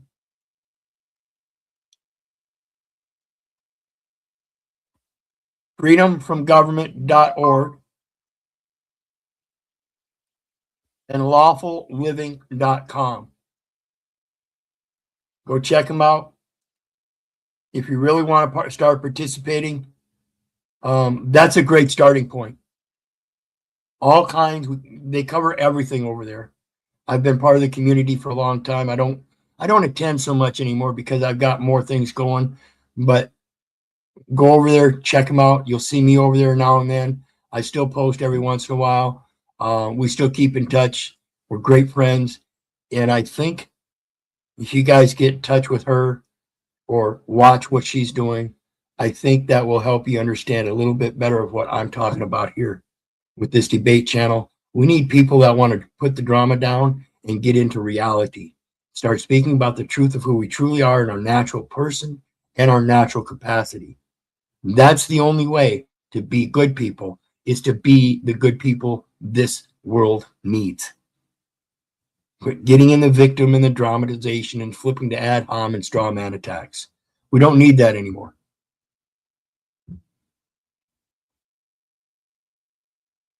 And with that, brings me to the next part.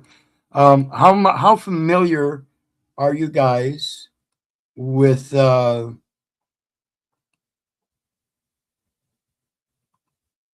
me get it here. Napolitano. Remember Judge Napolitano? Anybody remember him? Sounds familiar.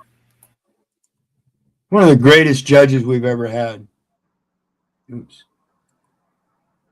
And what I mean by that is the bench didn't like him too much. And so they kind of ousted him. But in ousting him, all they did was open his mouth. So Judge Napolitano, on taking rights seriously, this is a presentation he put on down at Meisner Institute. There's a link for that down in the chat. Go check that out. If you want to learn about the natural order of things and how to look at this stuff the way Napolitano puts it, I think you'll get a better grasp at what we're talking about when it comes to these laws and what you should do naturally. Okay, I'm not saying you should or shouldn't. That would be like legal advice. I'm not giving that. In my opinion, I strongly agree with Mr. Napolitano here. Okay. And we'll listen to a few minutes of this while remembering, everybody, at the bottom of the screen, you see it scrolls. See Hosenzada versus Klein. Fair use for commentary and education. Right? We are not a monetized channel, private foundation. Okay. Our guest tonight probably needs very little introduction to all of you, Judge Andrew Napolitano. You all know him as a Fox News legal superstar, very prolific author, writes a syndicated column weekly, also has written about 9 books, is a former judge, a former attorney, and perhaps most importantly for our purposes tonight, is on the cusp of publishing a lengthy treatise on natural law, heavily footnoted and cited from what I'm told. And from what I'm told, it contains a lot of references to Murray Rothbard in his work, which is one thing that sets the judge apart in that he is, in addition to being a legal scholar, also very much an historian and a Rothbardian. So a warm round of applause for him, please.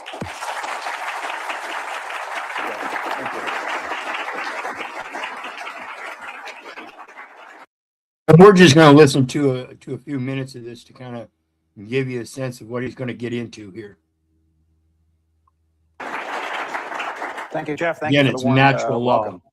So when Pat Barnett said, how do you want to title, what do you want to call the hour that you will spend with all the students on Monday night, I suggested the title of a very famous book that a lot of us who believe that our rights come from our humanity has read, called Taking Rights Seriously. And if we take rights seriously, I'm going to start this lecture with what I will say at the end. If we take rights seriously, we know that they are not privileges. We know that they are not permission slips. We know that they are claims. They're claims against everyone and everything, including the government. So the concept of the natural law explores, where do these rights come from? Forgive my back, but this is natural law theory, NLT with an underline. And this is its opposite, positivism, P in a circle. And this is where they get positive law in the U.S. codes. This is what Yes. establishes, this is what establishes positive law. And if you understand this, this is the law of nations, otherwise known as the law of nature. Yeah, and so I do recognize him. Yeah, absolutely. Now, I haven't seen some of his stuff for a while, so I'm glad you brought him up. It's good. He's a great guy, and I think let me pull up his YouTube channel. This is just a presentation he made at Mises University. Let me see if I can pull up his channel.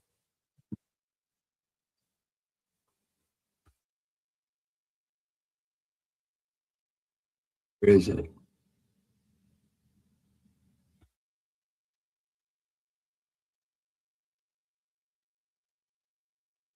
See, they've done something with YouTube here lately that they don't show all my subs anymore. And it only shows a certain number of them. And so I gotta go through and put something in the damn search bar. Interesting. There it is. So Judge Napolitano, Judging Freedom. He does videos all the time. He's got many of them lined up. And you can see, let me see his lives.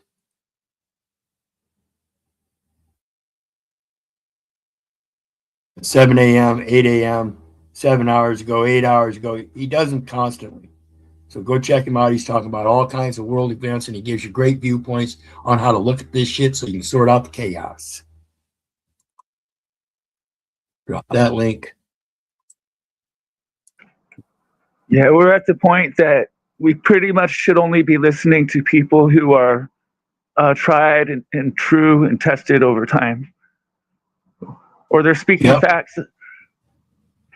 Yeah, I agree totally.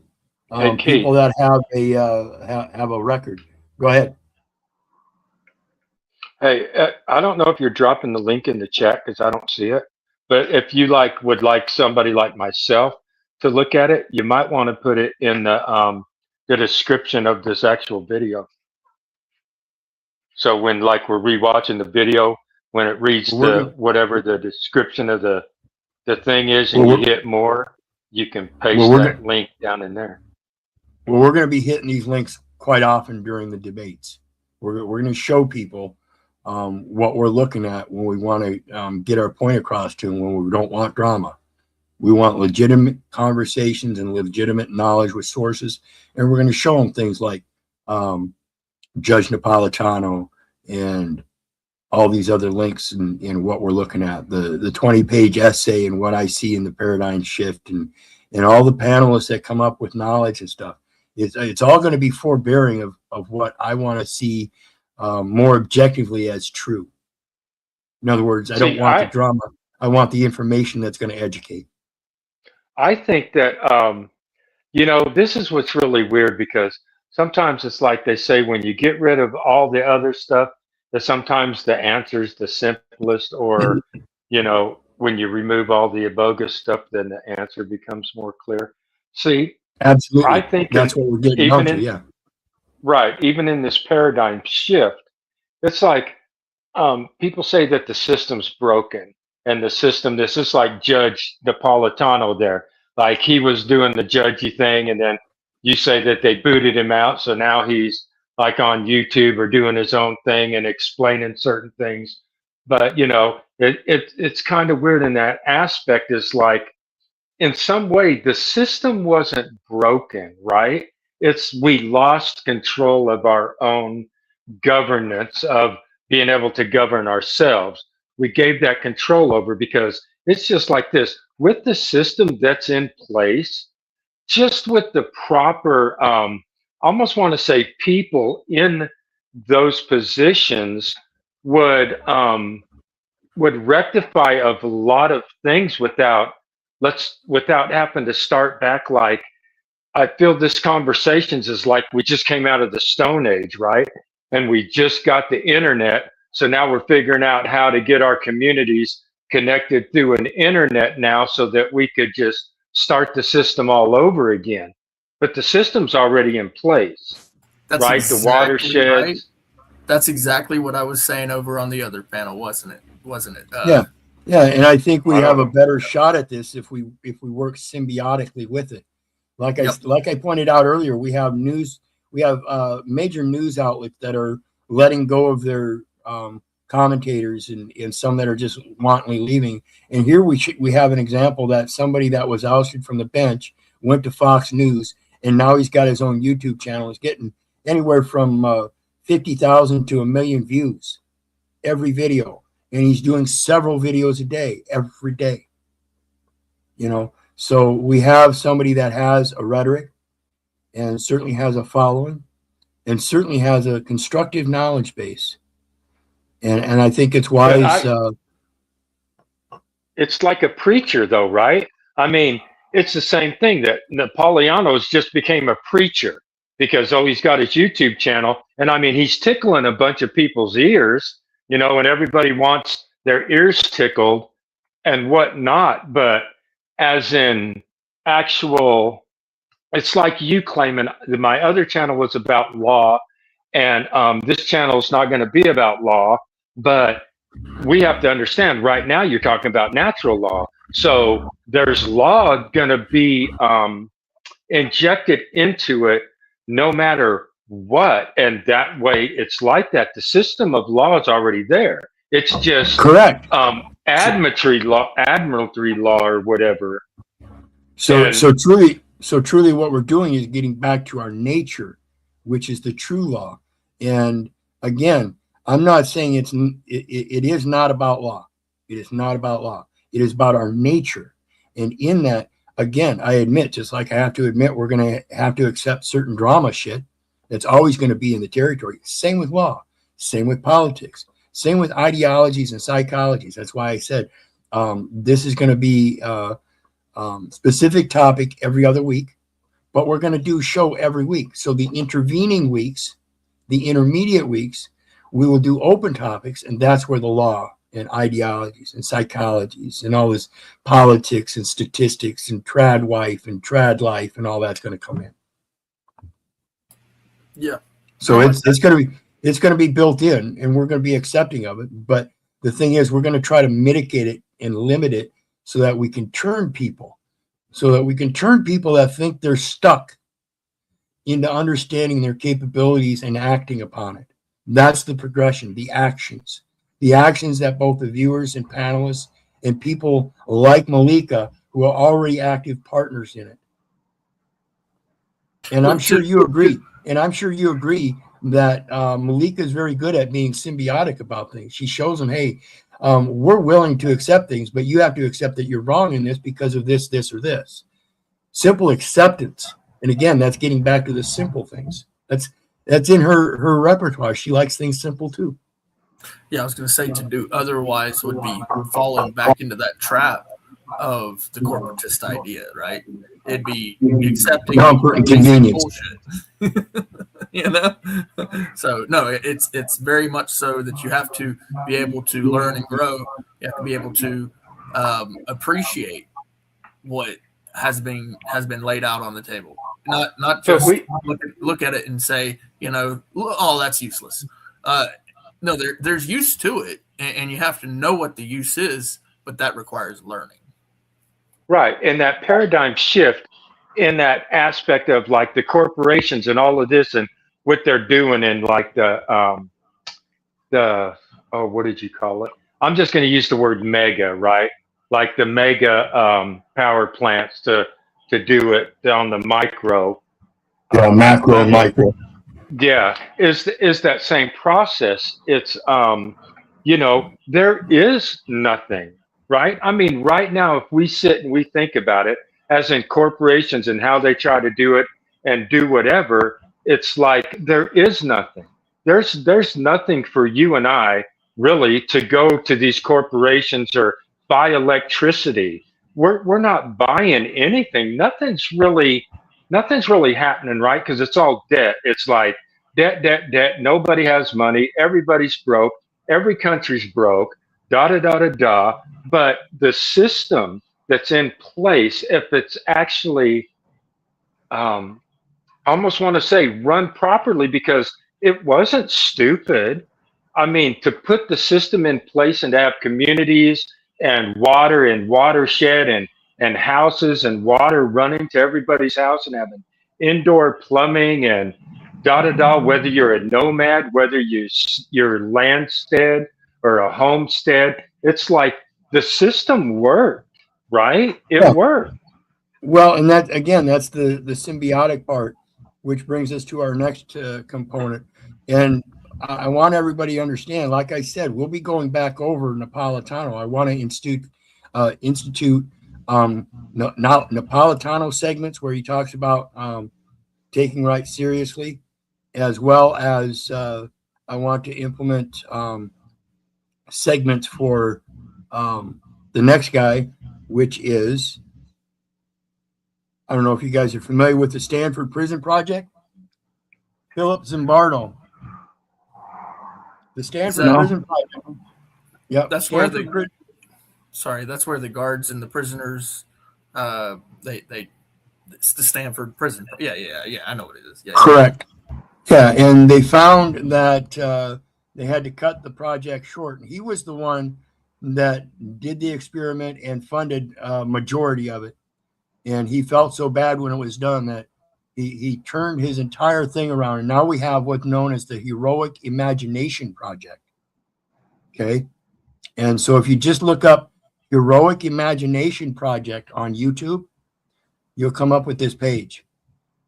And it's going to have all kinds of stuff on here about the Heroic Imagination Project. And we're going to take a look at a couple of these videos real quick. Bro, he looks like you. Did you notice that? Absolutely. Absolutely. He does. So let's take a look.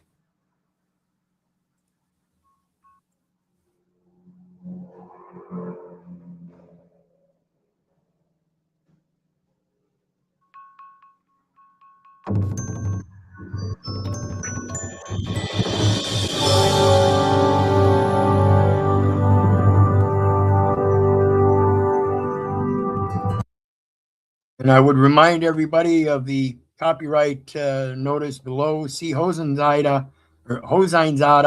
versus Klein. Fair use for commentary and education. I don't know that Philip Zimbardo would have a hard time with this or not, but I certainly hope the channel that we're showing here now, the Greater Good Science Center. Greater Good Science Center. Let me copy paste that. We are looking at the Greater Good Science Center, and let me copy their link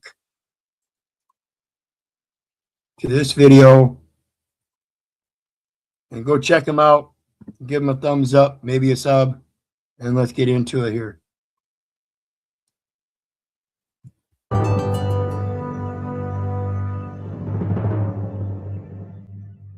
There are a lot of hero projects. There's my giraffe, there's a hero story.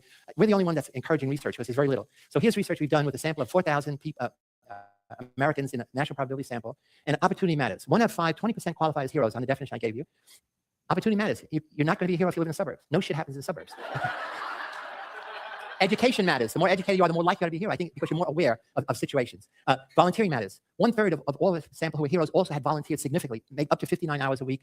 Gender matters. Males more than females, because in this case, the things they call women tend to take a lot of the heroic action as not heroic, as sacrifice. This is what I do for my family, what I friend. Race matters. Blacks are 8 times more likely than whites to qualify as heroes. We think that's in part greater opportunity. You guys hear that? Pay attention to what he's saying. In our next survey, we're going to track down by. It's a little fast. You have it on 1.5? Yes, I do. You need me to slow it down?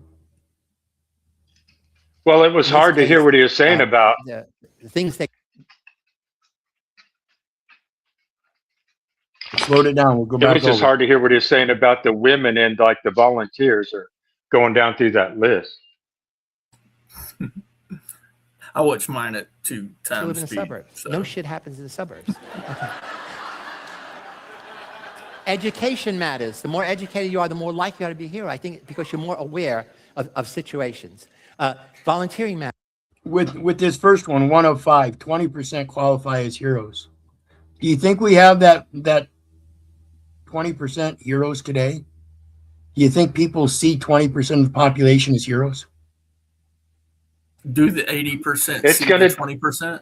In other words, yeah, it's going to depend on what your definition of hero is also. Yeah. So we have to look at a lot of different parameters here. That's why we have to look outside these boxes that even he's stating. We have to understand we qualify as heroes. Okay? Everybody does. That is. 1/3 of all of the sample who were heroes also had volunteered significantly, maybe up to 59 hours a week. Gender matters, males more than females, because in this case, the things women tend to take a lot of the heroic action as not heroic, as sacrifice. This is what I do for my family, what I friend. Race And that's exactly what you were speaking on just a minute ago. matters. Blacks are 8 times more likely than whites to qualify as heroes. We think that's in part greater opportunity. In our next survey, we're going to track down by area code to see is in fact these are people coming from inner cities. Having survived a disaster, personal trauma makes you 3 times more likely than anybody else to be both a hero and a volunteer. And what's amazing about this research, each of these statements is valid after controlling for all demographic variables, all educational variables, all socioeconomic status variables. Those 800 heroes, 72% reported helping another person in dangerous emergency, 16% reported whistleblowing on injustice, 6% reported sacrificing for a non-relative stranger, 15% reported defying unjust authority. And not one of these people is noticed as a hero. So that's... See, and I think that's part of the problem. That's why I just asked, how many people do we see as actual heroes? I don't think we're seeing what we should be seeing. I don't think we're classifying people as heroes. I think we're classifying them as whistleblowers, and using that as a pejorative term in connection with something like a snitch. You see what I'm saying? And I hope That's what I was thinking. Yeah, and I hope that's the barriers we break. That's what I'm saying. So these are the unsung quiet heroes. They do their thing. They put themselves in danger. They put themselves defending a moral cause, helping somebody in need. And we want to highlight them. We want them to be inspirational to other people just like them. So today we have developed our website, heroicimagination.org. We hope you will visit. We want the Heroic Imagination Project, exploring and encourage our inner heroes. We want to give voice to the nation's quiet heroes, actually to the world's quiet heroes. Giving voice to the nation's quiet heroes. And I'm calling you out, folks. I want you to stop being quiet. I want you to stop being silent. Again, this platform isn't going to be successful without it. It's dependent upon it. It's dependent upon those quiet voices speaking out and giving us the knowledge that they're holding. It needs to be bared forth. the social context of heroism, again, it's thinking about the other. So I've given up evil. No more dining in hell. I'm only going to promote goodness and heroism, support DACA's work in my new, not yet over the hill life. So the question is, every one of us can be a real hero. The Heroic Imagination Project is amplifying the voice of the world's quiet heroes, using research, education, networks to promote the heroic imagination in everyone and empower ordinary people of all ages and all nations to engage in extraordinary acts of heroism. Heroism is the antidote to public indifference and systemic evil. It is the antidote to the abuse of your younger generations. And that's the true benefit, is to those who will come after us so that they can learn from our mistakes, because we do so and show them a better way. Again, the actions are more important here. Your active involvement is important. And Did so he use the words systemic evil? Yes. And I appreciate everybody's presence on the panel today. I hope it grows. Keep sharing. Folks, hit that like, share, and subscribe button. Get over to Telegram, Short Bus Podcast TV on Telegram, and sub up. And here on YouTube, it's Hecklebus Rides. We are working to transform compassion into heroic action. So the new conception of heroes is anyone can be a hero. So we want to democratize. It's not special. And we want to demystify. Most heroes are ordinary people. It's the act that's extraordinary. We want to focus on the act and not highlight the special people. Right. Well, as I said earlier, we want to focus on the acts, not the names and the numbers. The actions will always speak louder than words. And as long as I can help the future generations, then I'm successful. And I'm not anything but a part of the success because it only emanates through me. It is not myself. It is only from those that before me that I learned. And it's those experiences, both good and bad, that I learned from. And I can only hope to express those in my greatest gratitude and sympathy, both for the future generations of having to put up with the same. History repeats itself. I can only hope the solution gets better. We want to diffuse the notion away from solo heroes to heroes working in networks, in teams, and ensembles. And that's essentially what we want kids to do in opposing bullying, for example. And we're going to have people make a public declaration on a website to say, I'm willing. When it comes to kids bullying, that's the epitome of these kinds of things exist only because good people do nothing about it. And so what he mentioned was that people come together in that unity against bullying. So when you see somebody being bullied, you're one of the ones that steps up and protects the one being bullied and saying, hey, we don't allow bullying. Just like when I go into these courts and I say, hey, listen, I'll shave this thing off when I see people acting like Americans around here. Because as far as I know, we don't allow Hitler's willing executioners in our buildings. That's what it takes. Actions that follow up with your words, and you stand on them, and you don't shave it off until you see Americans acting like Americans again. To be a hero in waiting. Your name, your age, where you're from. And while I'm waiting, I'm going to be a hero in training with several friends. And every day we're going to do an act of goodness. That is, do a good turn daily. That's that Boy Scout thing. Do a good turn daily. See, these kinds of messages emanate all throughout life. We've all heard them in different various forms. We all know what they are. We all know we should be behaving that way. We're going to have a whole series of things they can do to be health heroes, eco heroes, disability heroes, tech heroes, because essentially what we're building is the social habits of heroism. It's a focus on the other. It's a focus away from the me and into the we. So focus away from the condition that we've been conditioned in the emotional side on our independent victimization and our independent freedom of expression to that of prevention of the victimization of those who have a right to know, both today and tomorrow. The greater exponential reality of preventing a greater harm simply by doing what we're supposed to do naturally. And each of these is not heroic, but you're in training to be heroic. Heroism also involves opportunity, as you'll see in a moment. So flying around all day just won't cut it. Sooner or later, you're going to have to fight some evil. So heroes have to act. So the difference between heroism and altruism is heroes take action. And what we have developed is a hero toolkit, a hero resource kit. And we're going to give it to them. And now they're going to be our HIP. It's called Heroic Imagination Project. So we want people to become hipsters. John Donne says, no man is an island or no woman entire of itself. Every man is a piece of the continent, a part of the main. Any man's death diminishes me because I am involved in all of mankind, and therefore never sent to know for whom the bell tolls. It tolls for thee. So HIP is the bell for whom heroism tolls. Every person is part of humanity. Each person's pulse is part of humanity's heartbeat. Heroes circulate the life force of goodness in our veins. And so what the world needs now is more heroes, you. So what Yoda tells us, do or do not. You, again, I cannot reiterate this enough. It takes you, the viewers.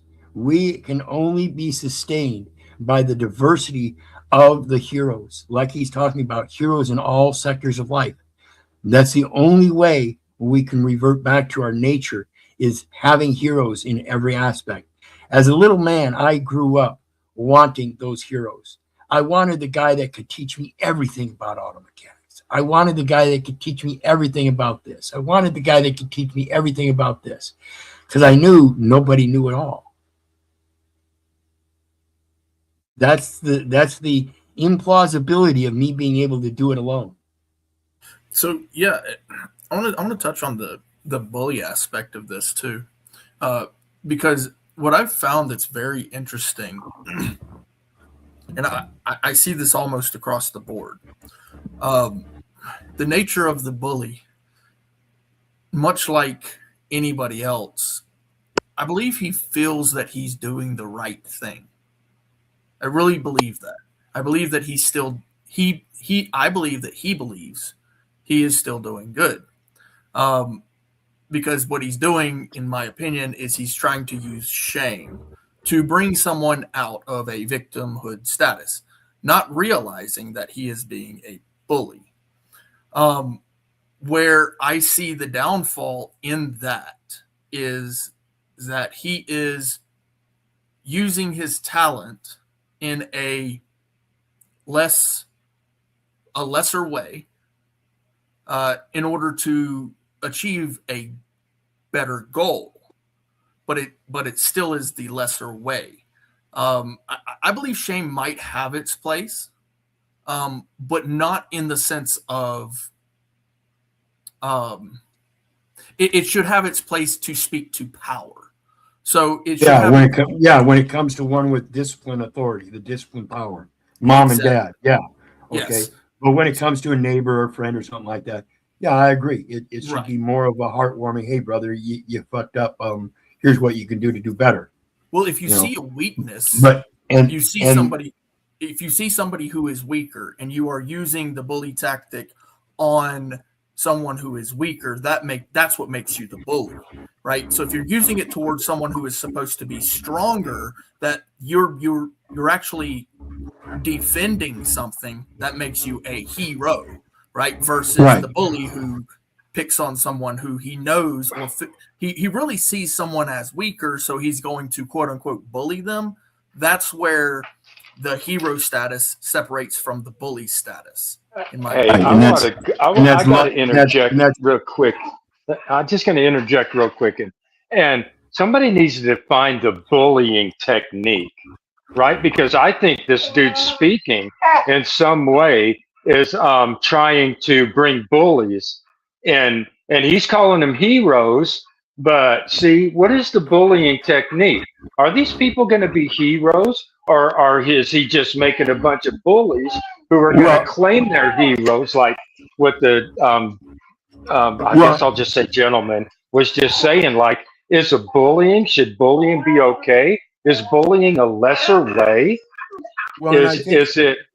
Well, and I think it comes down to interpretation, and I think that interpretation is easy to discern when we separate the divisive and bitter words from those that are helpful and encouraging. And, Yes. and that's the aspect of bullying that we need to be aware of, is that we're not victimizing ourselves when somebody's trying to give us advice by calling it bullying. Whereas true bullying, you can certainly tell. You know what I'm saying? Yes. Yeah. So it would be to see a bully, you actually have to see him from the outside perspective. There has to be a weaker individual in the picture. You can't be the weaker individual to say that they're bullying you. You wouldn't even know it if it was you, in my perspective. Well, The weaker individual is going to be the ignorance. The weaker individual will be the ignorant. So in this bullying or the bullying technique, that's what I'm saying, is that, in describing the bully technique, because ignorance is the weaker party. I believe in an intellectual. It's if I don't know how to change a tire and I'm doing it goofy, the person who has the knowledge comes over and goes, hey man, you're doing that. I'm going to choose my words a little better and go, stop being goofy, or don't be a goof. Or if you do it 1, 2, 3, 4, 5, this will help you out. Is in everybody has their own personality.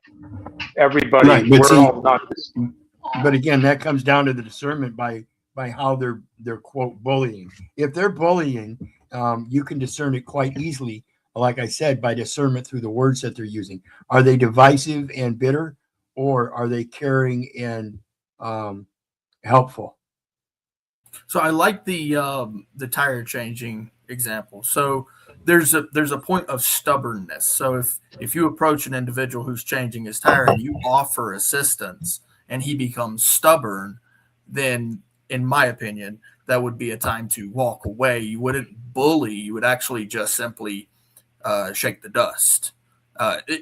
In that case, the person is seen as weaker. They are unknowledgeable. And because they are unknowledgeable and unwilling to take the knowledge from you who is offering it, What they're doing is they're being stubborn. Actually, the Bible calls them stupid, the stupid one. But regardless of that, to bully them because they are seen as weaker, you won't be a hero by offering them shame. You will be seen as a bully. Right. So let's finish up this video, and then we got one more. There is no try. It's time to take action against evil. Yes, that was a quick ending. So let's get on to the next. Why does he keep saying evil? Like systemic evil, and like right there, he's like, take action against evil. Why does he say evil? Well, you got to remember, this is the guy that did the Stanford Prison Project, and he saw it visually himself. He saw how evil comes out from good people who are just given a position to play act in an experiment. They knew it was an experiment, and look how far it went. I mean, these people were atrocious to each other. Right. Okay. And I mean to tell you, brother, I see the same shit. I see evil. So if that's something you haven't witnessed or something, I actually feel bad for you, brother, because it exists. Oh, I see it. I see it, but so many people say there is no good or bad. You know, there's a lot of people out there that go, hey, there is no good or bad. It's how you perceive it in within yourself. Because there's a lot of people say there's no good or bad. It's just, you know, how you perceive it or whatever. But I do agree. I watch that, and I see it on other channels and stuff, and I've seen it in my own life where I'm trying to figure out, is that really evil, right? Who would do that to another person? Like, what inside of their mind or in their heart would they think that was okay to do to somebody? But it's like what the other gentleman was saying, within them, they can be considering they're doing the right thing. To them, it's correct. Everything about it is right. It's good. It's not evil in their mind. They're not really committing evil, just like in that Stanford project. There's probably I don't know, I wasn't there, but probably a lot of those people were thinking they were doing good. Oh, absolutely. They were doing the right that's exactly thing. what they thought. They thought that they were performing the experiment based upon the parameters. When they were doing those actually bad things that they were doing, of course, the doing is the bad. What they were believing was that what they were doing was good to perform for the experiment. And they didn't realize that what they were doing, and they thought they were doing good. Yeah.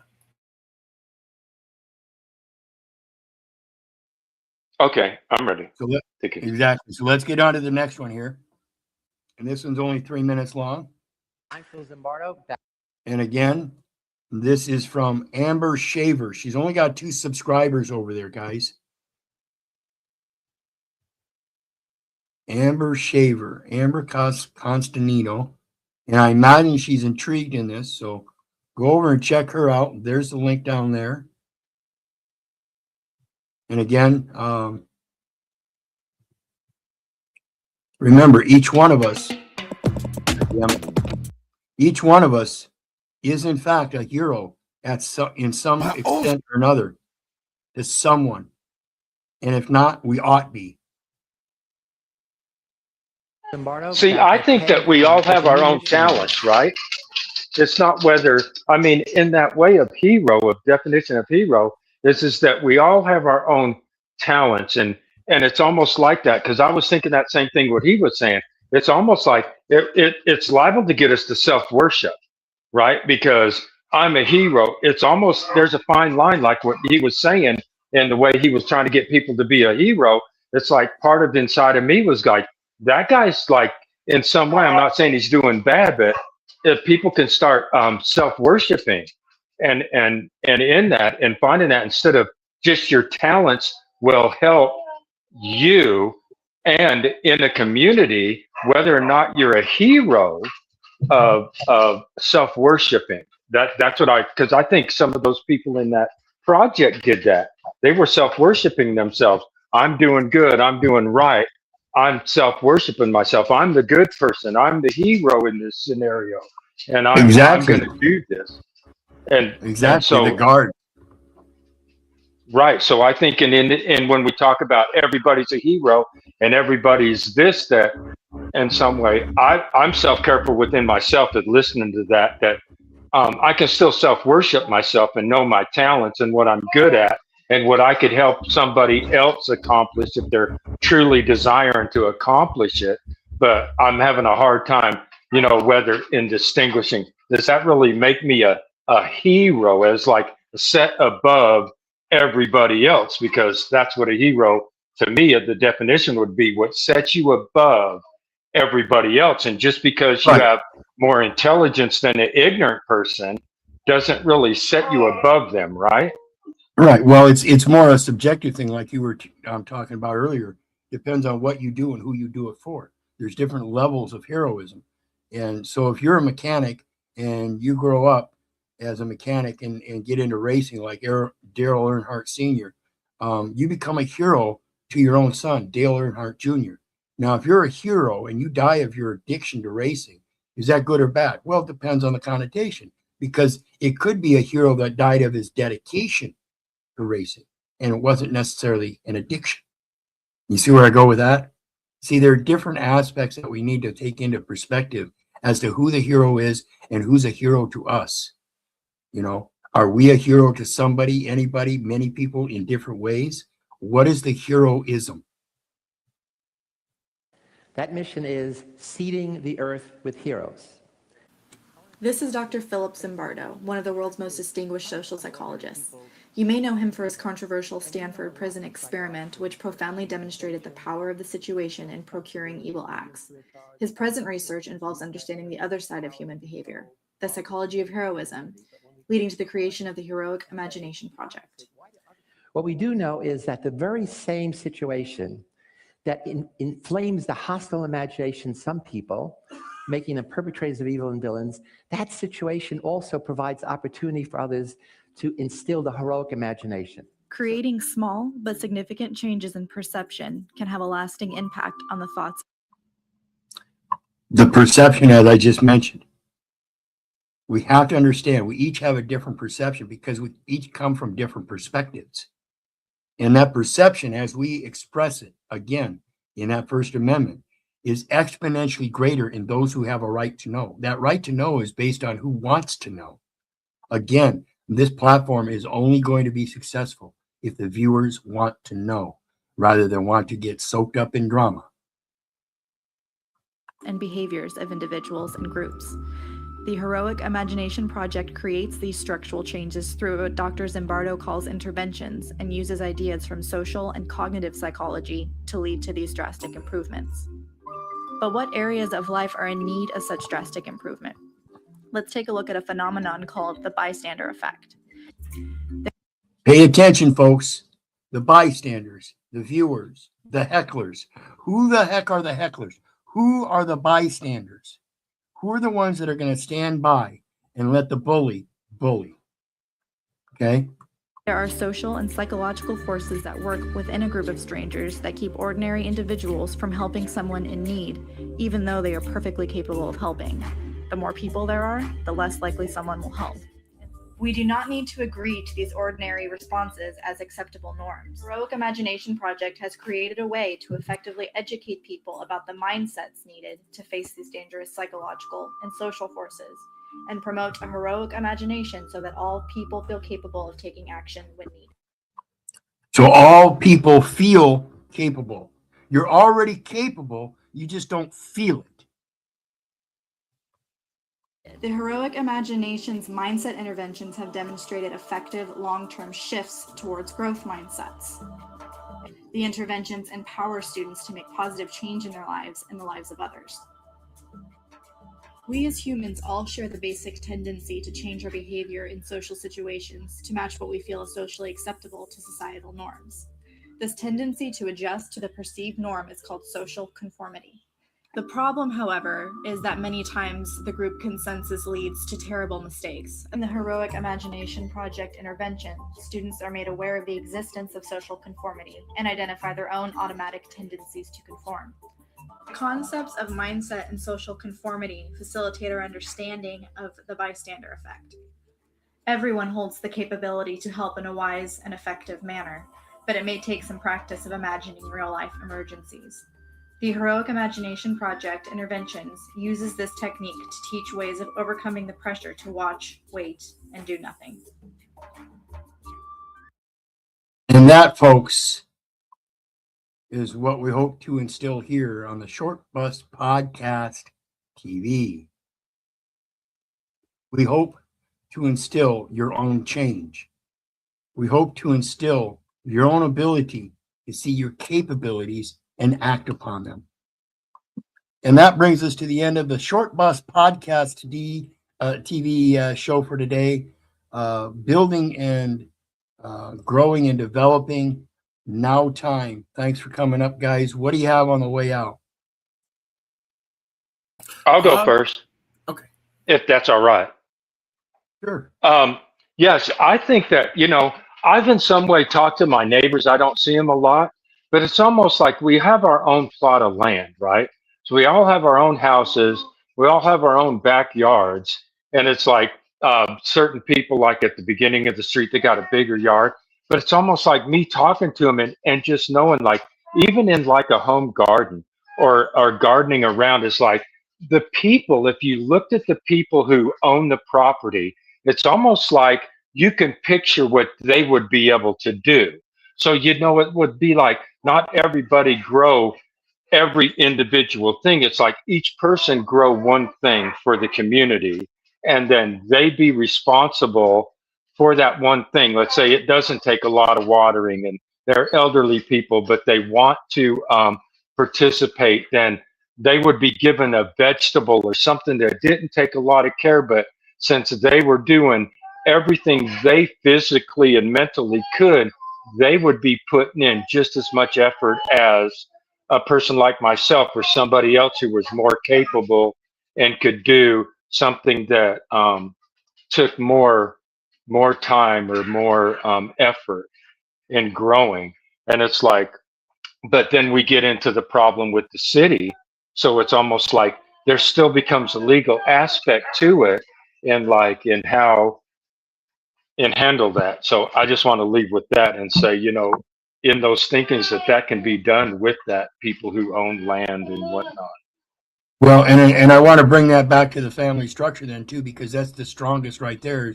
When we think about those that can't provide for themselves, it's a matter of change over time, because we see in the family structure that we have children that have to have their asses wiped and diapers changed.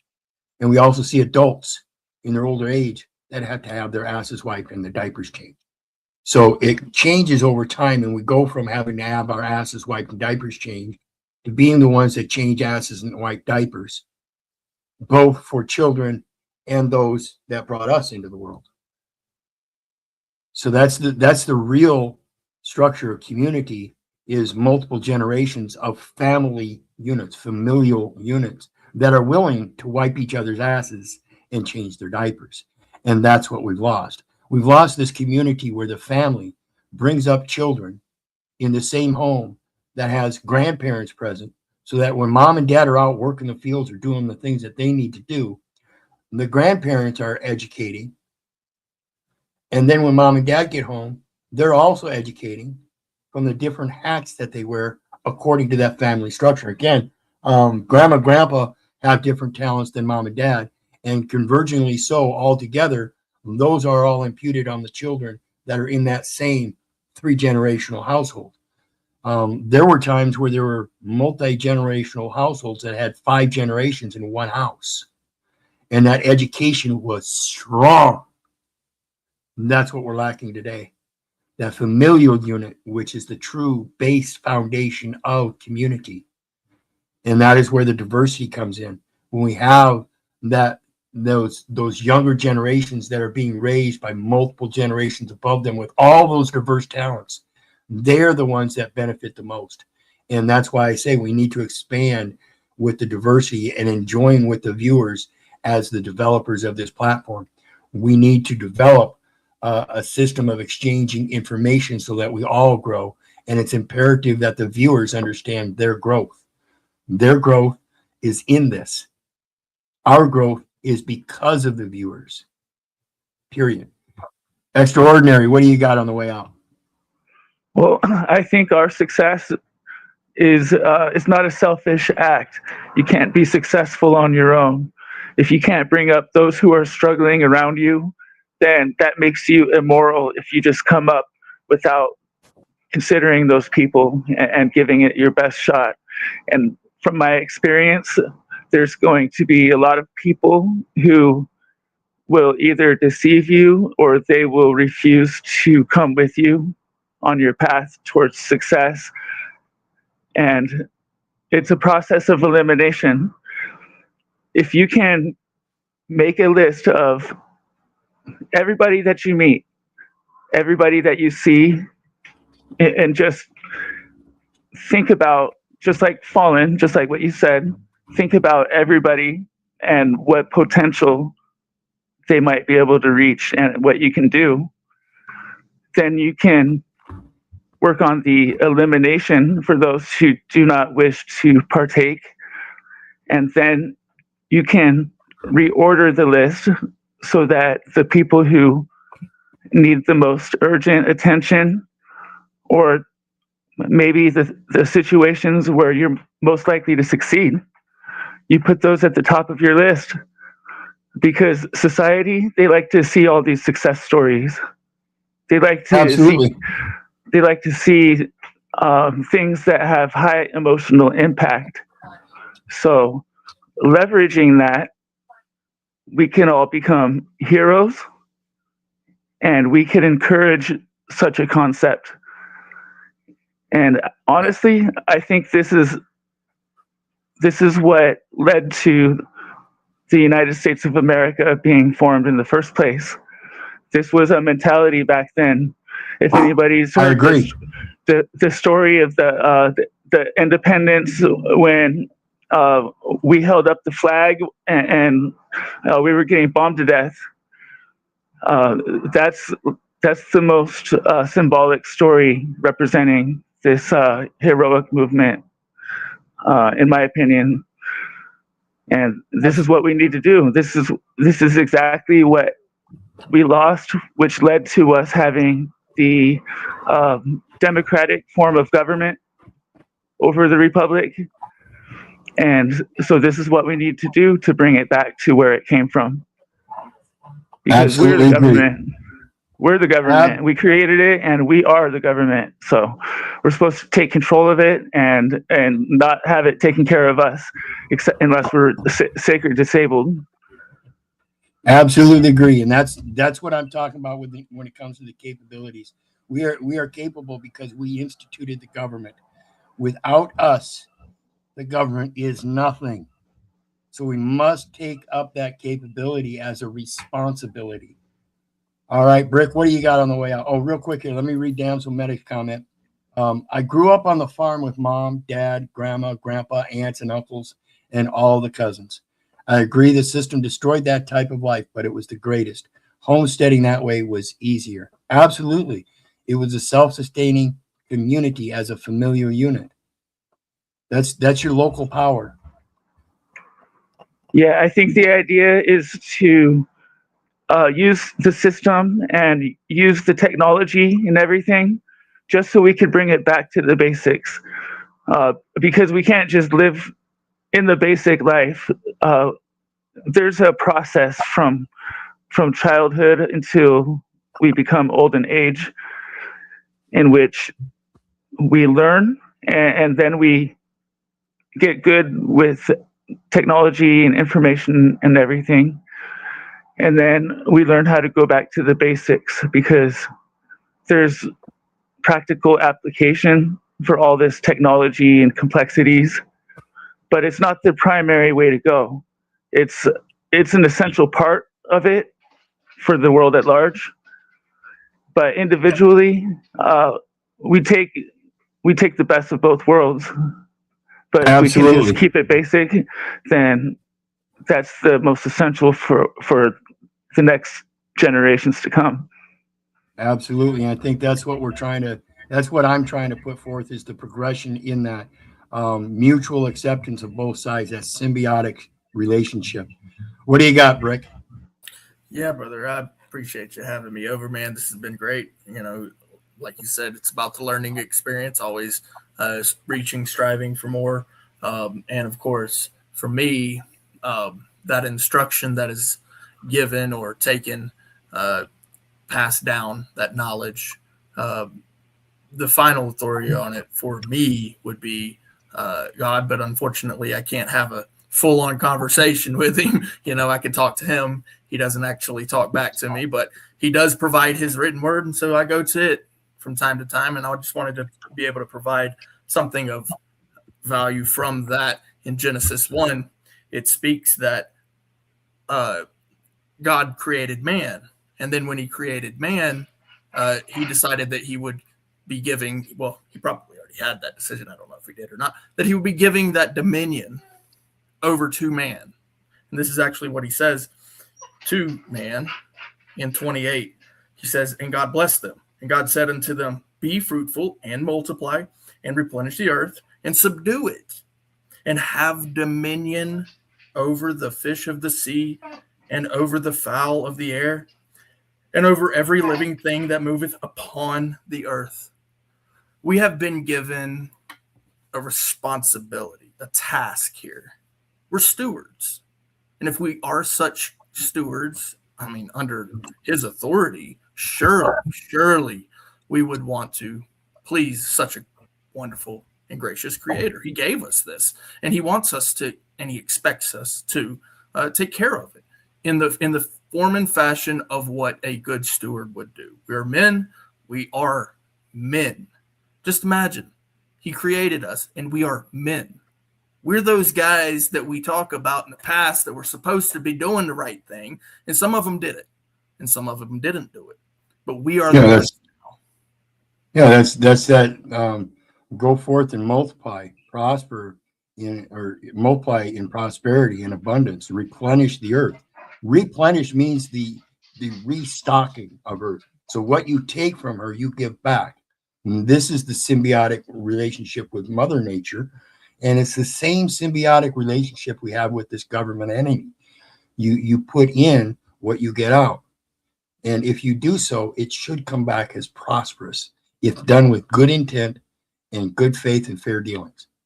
And that's what we're truly looking at, is people taking advantage of things in this, quote, prosperity and abundance of comfort and convenience, and not realizing how much it's actually costing them, because they really don't give a fuck about anything but the comfort and convenience of being able to flip a switch and have cold air. They're not subject to the hardships of life where they have to go through it and suffer through it and maybe take advantage of the cool air when it's there. I just want to make one last statement, Keith. I really apologize, but I want to say this to Brick, because something he said led me to say something. He said he can have the conversation, but it seems like a one-way conversation. And so I just wanted to share with him one final thing of a thought with myself is I have those same conversations. And what was led to me is that he's always talking back if you really pay attention to everything that everybody says to you. He's really having a communication with you. To me, that was his way of communicating with me. I could ask whatever I wanted and have that conversation, but it took me to listen to everything everybody said to me, and then I could hear that communication back. I just wanted to share that. Yeah, I like that, and I appreciate that. No, I do see it that way as well. I consider like the older men in my life, the ones that are gone, like my grandfather, right? And his spirit is still here because I listened, and because I listened, now I can share it with those who come after me, and that part right there is very, very true.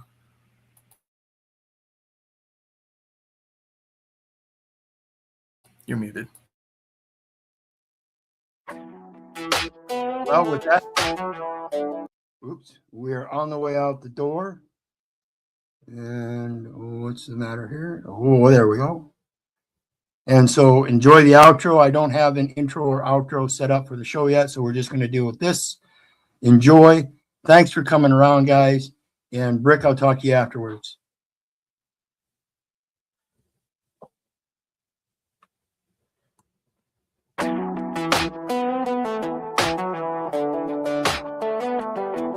Hold up, grab my soda cause I told you I'm colder than hell. I ain't buying what you sell, it don't ring my bell. Unless it's got that smell, you know, like grape ape. We ain't talking vapes or the color of drapes. Or a gorilla in a cape is the good shit. Just one hit, you so lit, you fall into a bit, non-bit.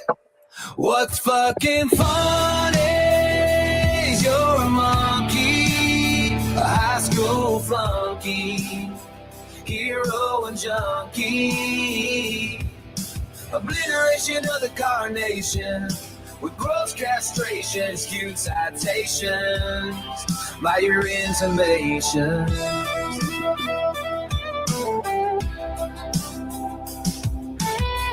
Get real, young man, there's only one stand. You can't stand a suntan, how you gonna live on the land? Obliteration of the carnation, with gross castration, in skewed citations, by your intimations. I'm a truth in rotation, you're a cheap imitation. Dark said hums, 808s make the ground shake. Cold as the grave, every word's a land quake.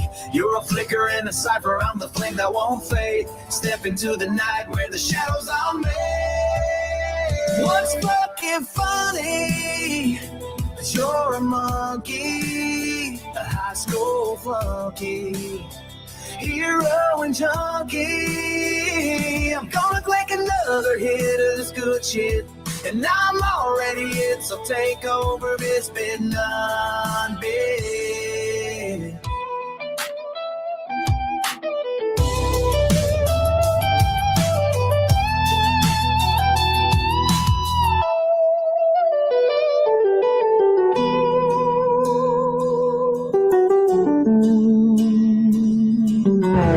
Thank you for joining us at Personality Inventory Mockumentary Production. Man up, slaves, and hit those buttons, or I'll send ice.